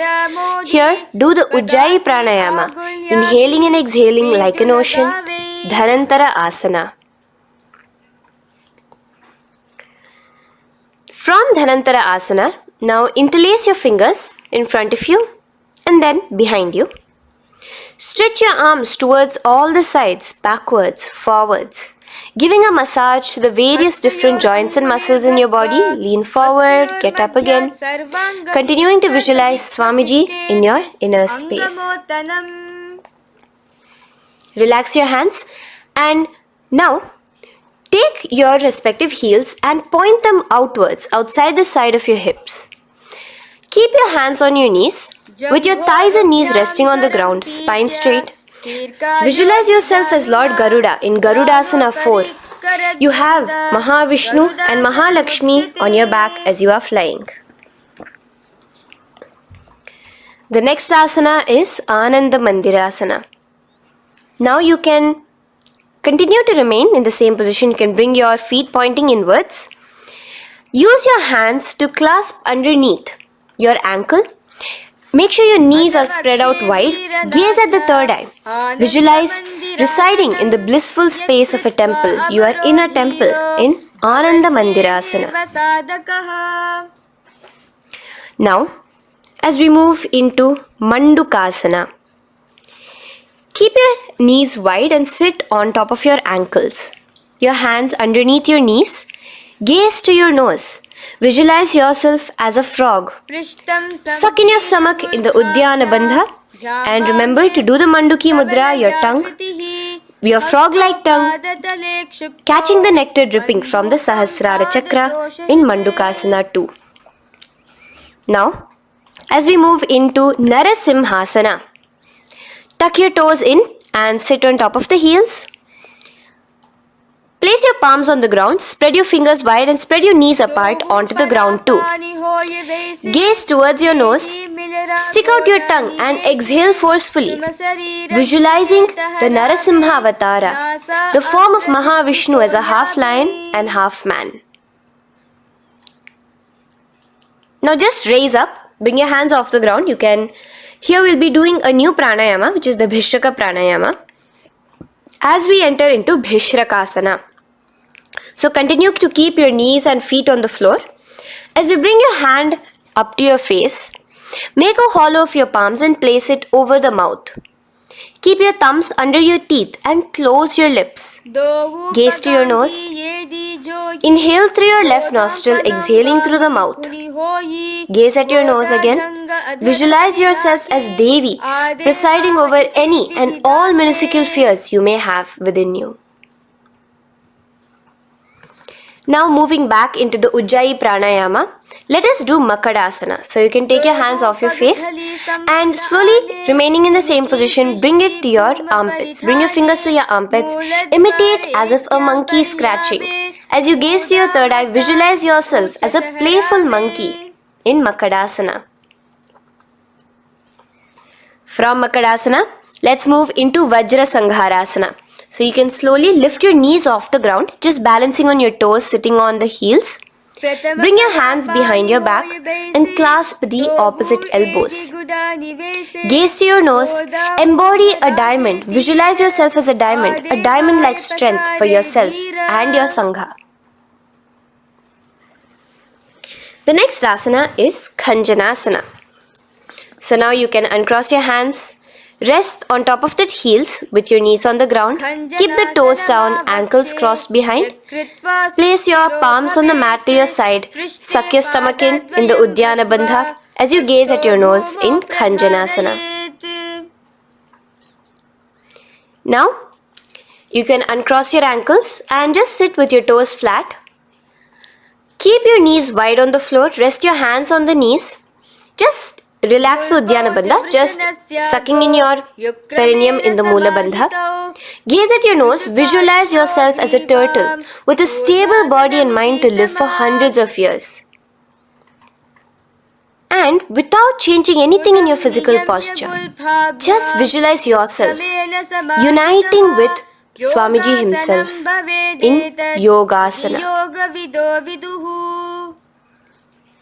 Now, raise up onto your knees, cross your ankles behind your back until the feet are coming towards the opposite knees. Now, bring your hands behind you and hold on to the calves with the fingers inside, the thumbs outside.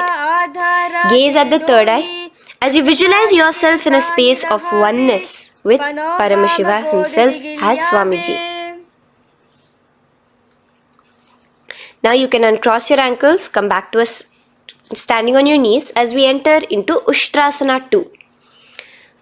So now, in a kneeling position, bend backward, hold your ankles with your hands. Keep your arms straight. As you push your hips forward and tilt your head backwards, visualize yourself as a camel in Ushtrasana 2. Slowly, in the same position, lower yourself onto your back in Jatyasana 2. As you are lowering yourself, experience yourself as a blooming lotus. Bring your head, the back of your head onto the mat. Gaze to your nose. Now, let's move into Viratasana. So, try your best to do this without the support of your hands, but you can use your hand support if needed as you raise up from Jatyasana and back down. Raise up and go back down. As you gaze at your nose, raise up and go back down. Visualize Swamiji in your inner space. Now from Viratasana, raise your hips up higher, bringing your forearms onto the mat behind you in a short back bend posture. Hold the back of your heels in Kapotasana. Visualize yourself as a beautiful dove, a Kapota, in your inner. As we move on from Kapotasana into Varasana. So stand upright on your knees with the toes tucked. Hold your arms with the opposite hands. Gaze at your nose. This is the boon fulfilling posture. Visualize your boon becoming a reality directly from Paramashiva himself in Varasana. Now, keeping your knees together, toes tucked, just lean forward, bringing your head onto the mat, holding your head with your hands. Visualize yourself as a boar, as the Varaha avatar of Bhagavan Mahavishnu in Varaha Asana 2. Now, just kick your legs off the ground as we enter into Mundasana. Raise yourself up into a headstand posture, visualizing yourself as a lopped tree. Gaze at your nose. Breathe in and out in the Sahaja Kumbhaka. Slowly come down now. Relax. Come to a kneeling posture. Sit on your heels. Bring your head down beside your knees, your elbows adjacent to the knees, your hands holding your head. Exhale through your mouth as you gaze at your nose, visualizing Swamiji in your inner space in Andhasana. Now from here, push yourself off the mat as you come lying prone on your belly. Let your arms be extended straight out and together lift your thighs, arms and chest off the ground, stretching your body, balancing there. Visualize yourself as a locust in Viparita Shalabhasana. The next asana is Kapalasana. So slowly lower yourself back to the ground. Now laying on your belly, bring your arms to your side, palms downwards. Keep your forehead on the ground and your chest on the mat. Only lift your legs up into the air. Only your legs are lifting up. Visualize yourself as a skull. You are a mind with purified thoughts, a strong will to attain enlightenment in Kapalasana. The next asana is Akasha Kapotasana. So now, in the same position as you are, let your arms be straight out behind you. As you kick your legs up and over your head, bring your feet slowly to the mat in front of you. Push yourself, balance there. Visualize yourself as a free and open flying dove in Akasha Kapotasana. Bring your legs back out as you lay flat on the mat. Now push yourself onto your knees. Place your forearms on the ground and your chest down such that your navel is touching your knees.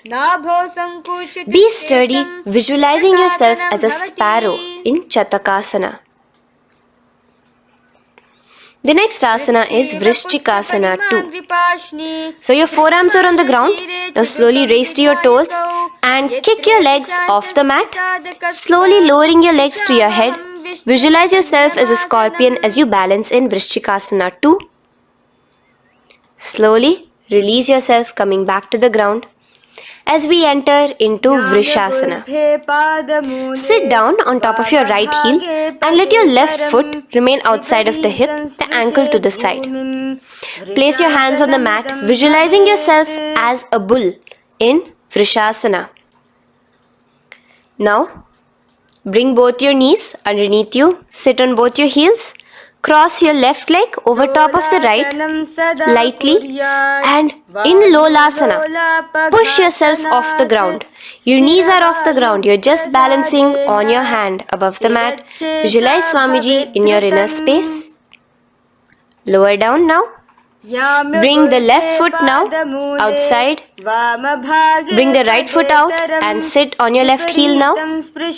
As we do Vrishasana on the other side, visualize yourself as a bull. From here, let us get into a very powerful asana, Balagunasana. So, place your left toes on the ground, sit on the heel of your left foot. Place the right foot flat with the knees raised towards your chest. Maintain your palms on the respective knees. Be upright. Visualize Balagunahai, one of the 84 siddhas in your inner space in Balagunasana. Now come to a squatting position. Let your feet be flat as you bring your elbows under your thighs and calves, wrapping it around your shins. Hold on to your ankles from the outside in Grahasana, visualizing yourself as an entire planet. Now, you can unwrap yourself as you sit on top of the opposite heel in Balagunasana on the other side. Maintain your palms on the respective knees. Visualize Balagunahai, one of the 84 siddhas in your inner space. Now, sit upon both the toes with the heels up and knees off the mat, knees pointing forward. Now, keep your hands downwards on the respective knees. Keep your spine upright as you visualize Swamiji in your inner space in Utkatasana. The next asana is Vajra Sangharasana. Just spread your knees out wide in Utkatasana. Spread your knees out wide. Clasp the elbows behind your back. Visualize Swamiji in your inner space in Vajra Sangharasana 2. The next asana is Anilasana. Now, sit with your feet hip width apart. Bring your hands under the soles of your feet from inside. Your palms facing downwards.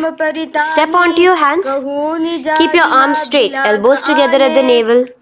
Gaze to your nose. Visualize yourself able to consume and live off of air alone in Anilasana. The next is Padukasana. So from Anilasana, you can release your hands. Place the back of your hands on the mat with your fingers facing upwards. With your fingers facing towards your body, palms upwards. Step your feet on top of your hands and wrap your hands around your feet like a shoe. Walk around. Visualize you're wearing padukas, walking across the length and breadth of the world in Padukasana. Now bring your palms onto the ground. Stop moving around as we move into Kukutodana.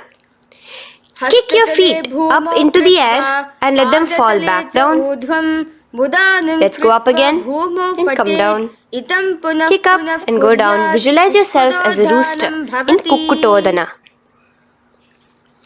The next is Viparita Nrityasana. So as you're kicking yourself up, you can go up into a complete handstand posture, which is Viparita Nrityasana. Do take support if needed. And move around on your two hands as if you are dancing in Viparita Nrityasana. Slowly come back down to a standing position. Lean forward and let your feet be slightly apart from each other. Bring one palm down on the mat with the arms straight. Bring the opposite hand to your head and be stable in Kunjarasana. Now just put that hand down as you bring the other hand to your head, repeating Kunjarasana on the other side. Be stable here. Now you can squat back down onto the ground. Keep your feet flat. Hold your respective ankles and lift your feet off the ground in Kadamba Asana. Visualize yourself as a Kadamba tree, a pious tree that promotes a long life. The next asana is Pavana Muktasana. Now sit back down onto the ground. Bring your knees towards your chest. Let your hands wrap around your knees. Hold it close to your body. Visualize all the excess vata, air, just balancing and releasing in your system in Pavana Muktasana. Now, let us move into Chakorasana. So first stretch your legs out in front of you. Bring one leg behind your head.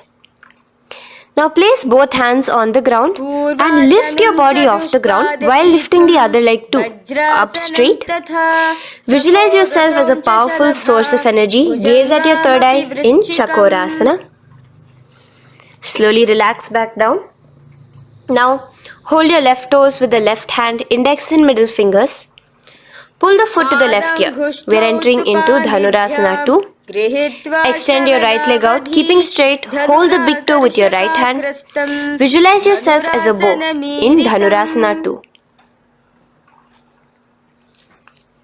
The next is Ashtavakrasana. So lift your left leg over top of the left shoulder. After releasing your hands, bring the right foot across and hook it on top of the left foot. Lean forward and down. Keep your palms onto the ground. Extend your legs out to the left. Lift your head up and chest. You're completely balancing only on your hands as you visualize yourself as a flying crane in Ashtavakrasana. Now slowly relax down. From here, bring your right foot to the left thigh and your left foot flat onto the ground. Knees raised up. Have your left shoulder underneath the respective leg and place your hands flat on the ground. Gaze towards your third eye. Visualize you are immortal, able to exist solely from prana alone in Pranasana. From here, moving into Parshva Matsyendrasana. Place your right foot at the root of the left thigh. Then the left leg by the side of the right knee. Hold the left leg by the right hand. Twist your body out. Remain steady here, gazing at the third eye. Visualize Matsyendranatha, the great Rishi, Yogi, master of Hatha Yoga, in your inner space. Now slowly unwind yourself. As we repeat Chakorasana on the other side, lift the other leg behind your head. Place both your hands on the ground and keep your entire body off the ground straight up. Gaze at your third eye, visualizing yourself as a powerful source of energy. Now relax back onto the ground. Let's repeat Dhanurasana 2 on the other side. Clasp your respective hands with the feet. Pull one foot back, the other foot extended forward. Visualizing yourself as a bow. Release your feet as you cross them over each other, over top the shoulder in Ashtavakrasana on the other side. Raise off the ground. Visualize yourself as a flying crane. The next asana, we'll be repeating Pranasana on the other side. Bring the right foot to the left thigh. Bring your hands onto the ground with the knee raised. Gaze at your third eye, visualizing yourself able to live off just prana, just air alone. And relax as we do Parshva Matsyendrasana on the other side. Twist yourself, visualizing Matsyendranatha, gaze towards your third eye. And from there, let us enter into Ardha Paschimottanasana. Keep one leg straight and press your perineum with the other heel. Bring your chest forward and down. Hold your toes and feet and bring your head towards your knees. Here in Ardha Paschimottanasana, visualize Swamiji in your inner space. Now raise up And the foot which was at the inner thigh, now rotate it outside of the hip. Now hold the sole of your other foot and lift your leg up towards your forehead.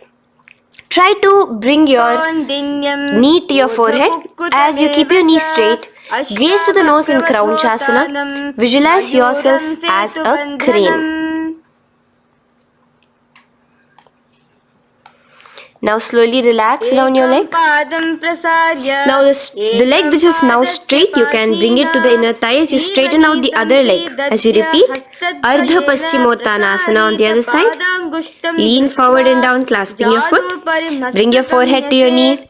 Visualize Swamiji in your inner space.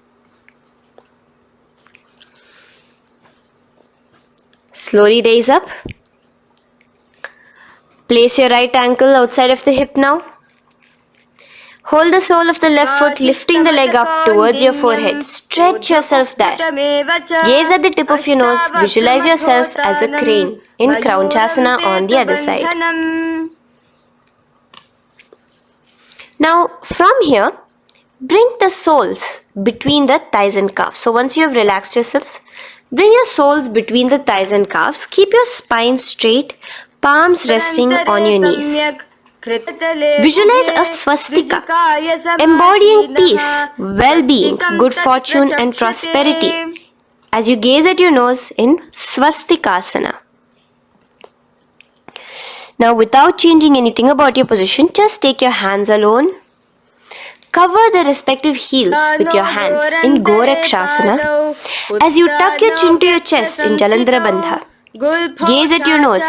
Visualize the great Rishi Gorakhnatha, the founder of the Natha Yoga Hindu order. Now release the Jalandhara Bandha. Continue to keep the Mula Bandha engaged throughout the whole sequence. As you raise one foot to the opposite thigh, bring your hands to your face in the Shanmukhi Mudra, closing your eyes with your index finger, nose with the middle finger, ears with the thumbs. Gaze at your third eye as you meditate on Swamiji himself, the Supreme Pontiff of Hinduism. Now release the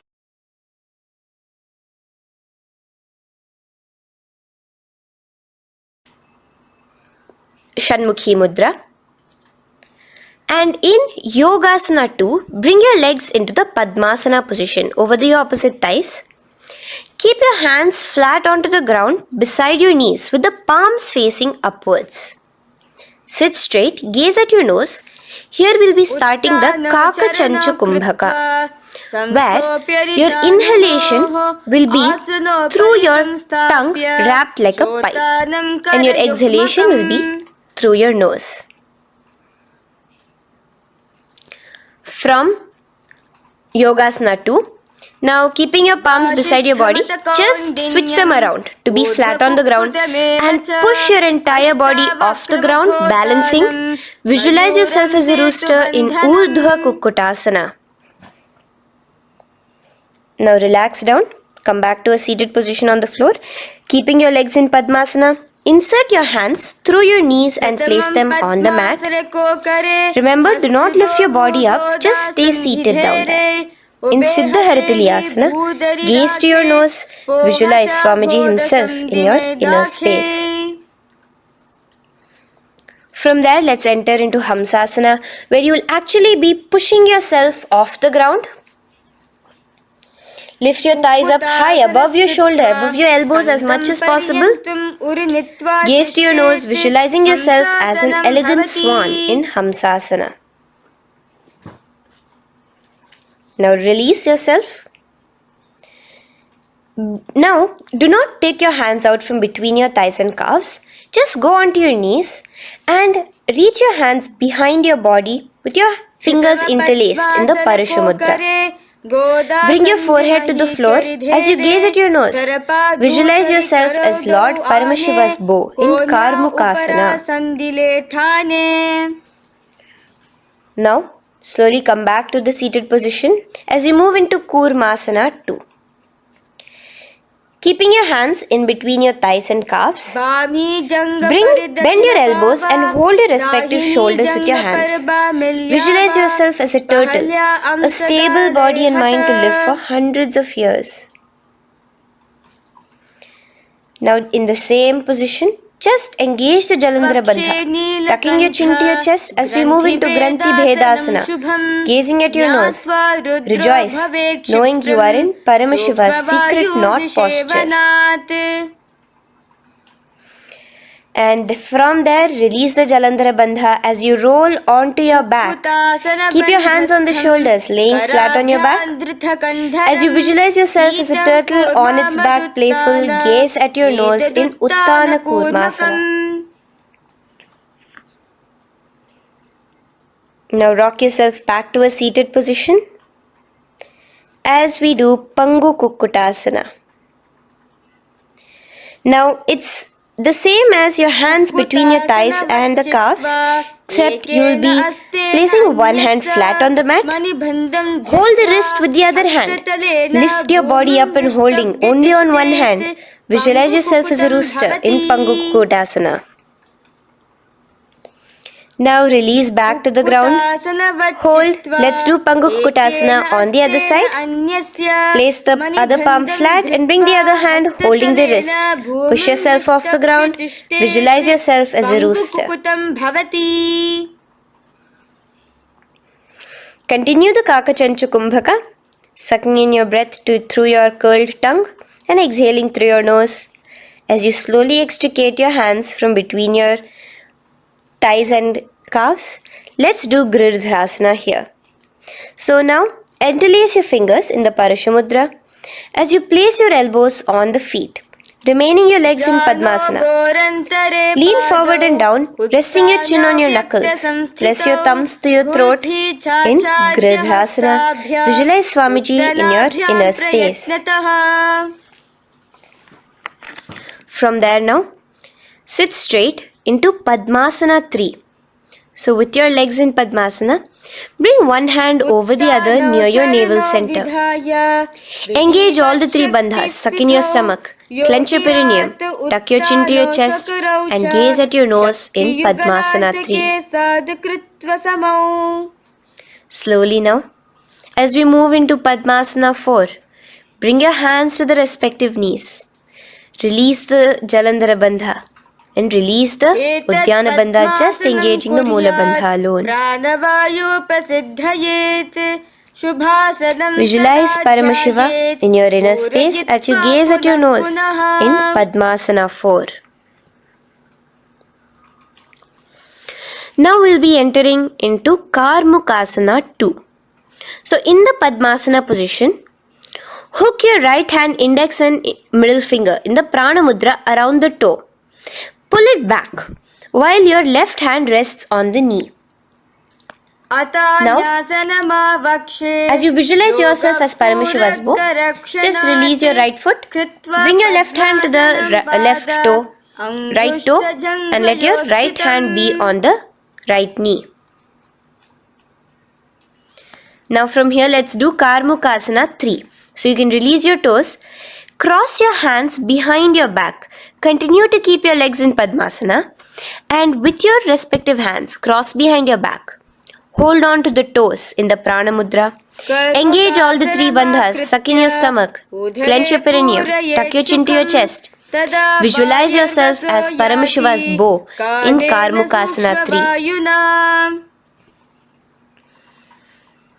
Slowly relax the bandhas, just keeping the Mula Bandha. Continue to hold on to your toes. Release the Uddiyana Bandha and the Jalandhara Bandha. Switch your gaze to the third eye. Visualize you are Paramashiva's third eye itself. Anything you come across, you just rejuvenate it, destroy it in Dridhasana. Now, try to keep your hands at the toes. If not, just keep your hands crossed behind you as you lean onto your back in Padmasana, where you are entering into the Nagrasana position. Lay flat onto the back, visualizing yourself as a snake, gaze at your nose in Nagrasana. Do the Sahaja Kumbhaka, simple breathing, inhaling and exhaling.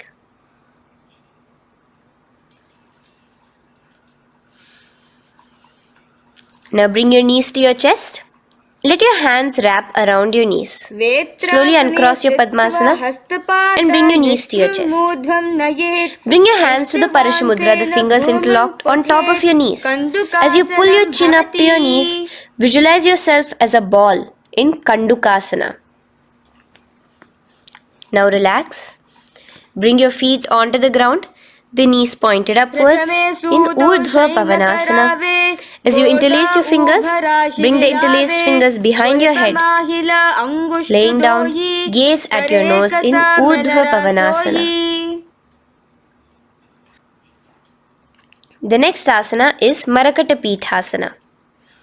Now, from behind your head, take your hands out and clasp onto your feet. Just step lightly onto your palms. As you push your hips up into the sky, automatically engaging the Jalandhara Bandha. Visualize yourself as a powerful alpha ape in Marakata Pithasana. In the same position now, bring your hands to your hips as we enter into Uttanashiki Pitakasana. Let your weight rest on your elbows as you stretch your legs out straight. Gaze at the nose. Visualize Swamiji in your inner space.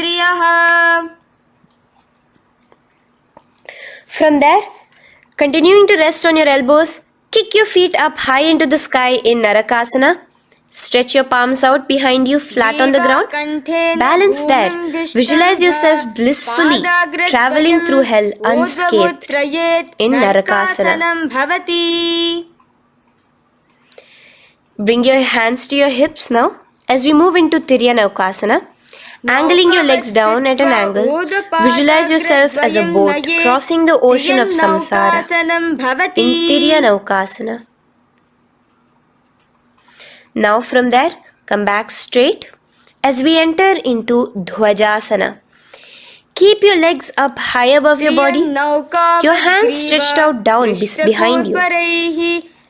As you push yourself up, visualize where KAILASA's flag respected across all nations in Dhwajasana. Hold there for a few seconds and relax now. Flat onto the ground, palms slightly away from your body. Do not move at all in Mritasana. Your body is dead. Visualize that. Visualize the Supreme Pontiff of Hinduism liberating you.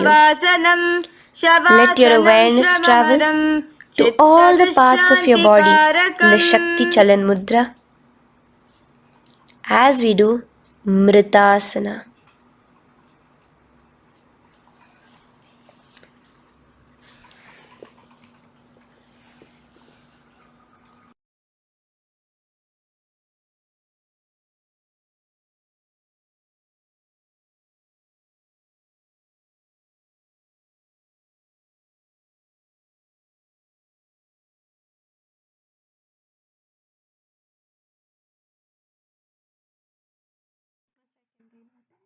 Om Purnamadah Purnamidam Purnat Purnamudachyate Purnasya Purnamadaya Purnamevavashishyate Om Shanti Shanti Shantihi Harihi Om Tat Sat Sarvam Bhagavat Shri Nithyananda Paramashiva Padukarpanamastu Om Nithyanandam.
परमसुखदं केवलं ज्ञानमूर्तिं द्वन्द्वातीतं गगनसदृशं तत्त्वमस्याधिलक्ष्यम् एकं नित्यं विमलमचलं सर्वदी साक्षिभूतं भावातीतं त्रिगुणरहितं सद्गुरुं तं Namami. Nithyanandam to all the participants. We welcome every one of you for today's program. Welcome to all the participants, every one of you that are here with us today. How are you all doing? Nithyanandam, Ma Purushananda, Ma Yogananda Guru Prasadini, Nithyanandam, Ma Istak, Ma Ashni Gujadur, Nithyanandam, Ma Sharmain Muse, Sean Heya, Nithyanandam. And okay, glad that you enjoyed yoga. You said yoga has been amazing. That's wonderful. Actually, for every one of you that are doing yoga, yoga, Swamiji tells beautifully, yoga is aligning yourself to the cosmic geometry. Like when you put your spine in a certain alignment, you connect to the cosmic geometry and you start drawing that energy from the cosmos, and you start being able to harness that in your everyday aspects of life. So yoga is a very, very important component in your Paramashivoham journey. Mahapurushananda is saying yoga causes so much inner contentment. And you don't know the reason, but strong contentment inside.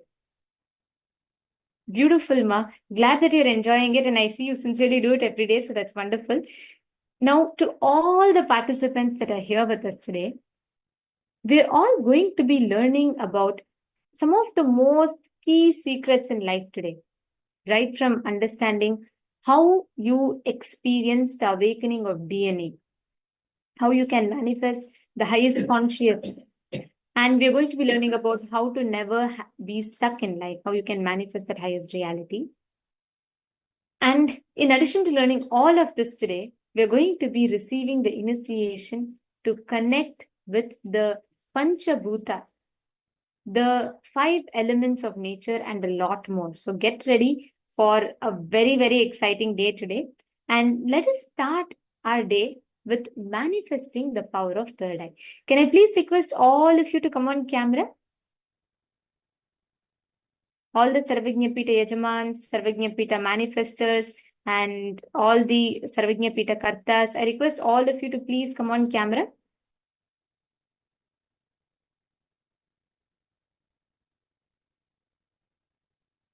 We're all now going to be actually manifesting this ability to see through the third eye, and through that, to awaken your ability to manifest the higher dimensions, to be able to connect to the higher dimensions and manifest the powers related to that. So what I'm going to do now is we're going to be projecting different images for all of you. And I'm going to request all of you to scan and identify the exact image that is projected to you all. Can I please request you all to blindfold yourself completely? Please close your eyes. Please blindfold yourself. Do not just close your eyes. Please blindfold, like put a cloth or something.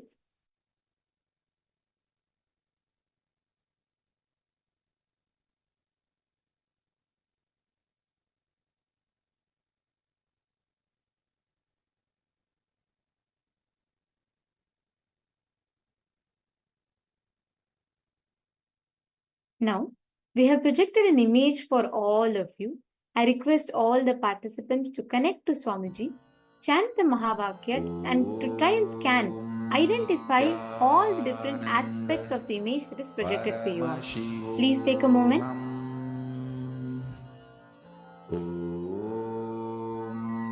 Nithyananda Paramashivoham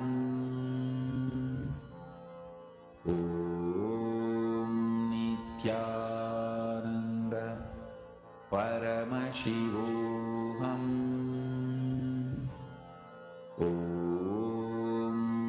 Nithyananda Paramashivoham Nithyananda Paramashivoham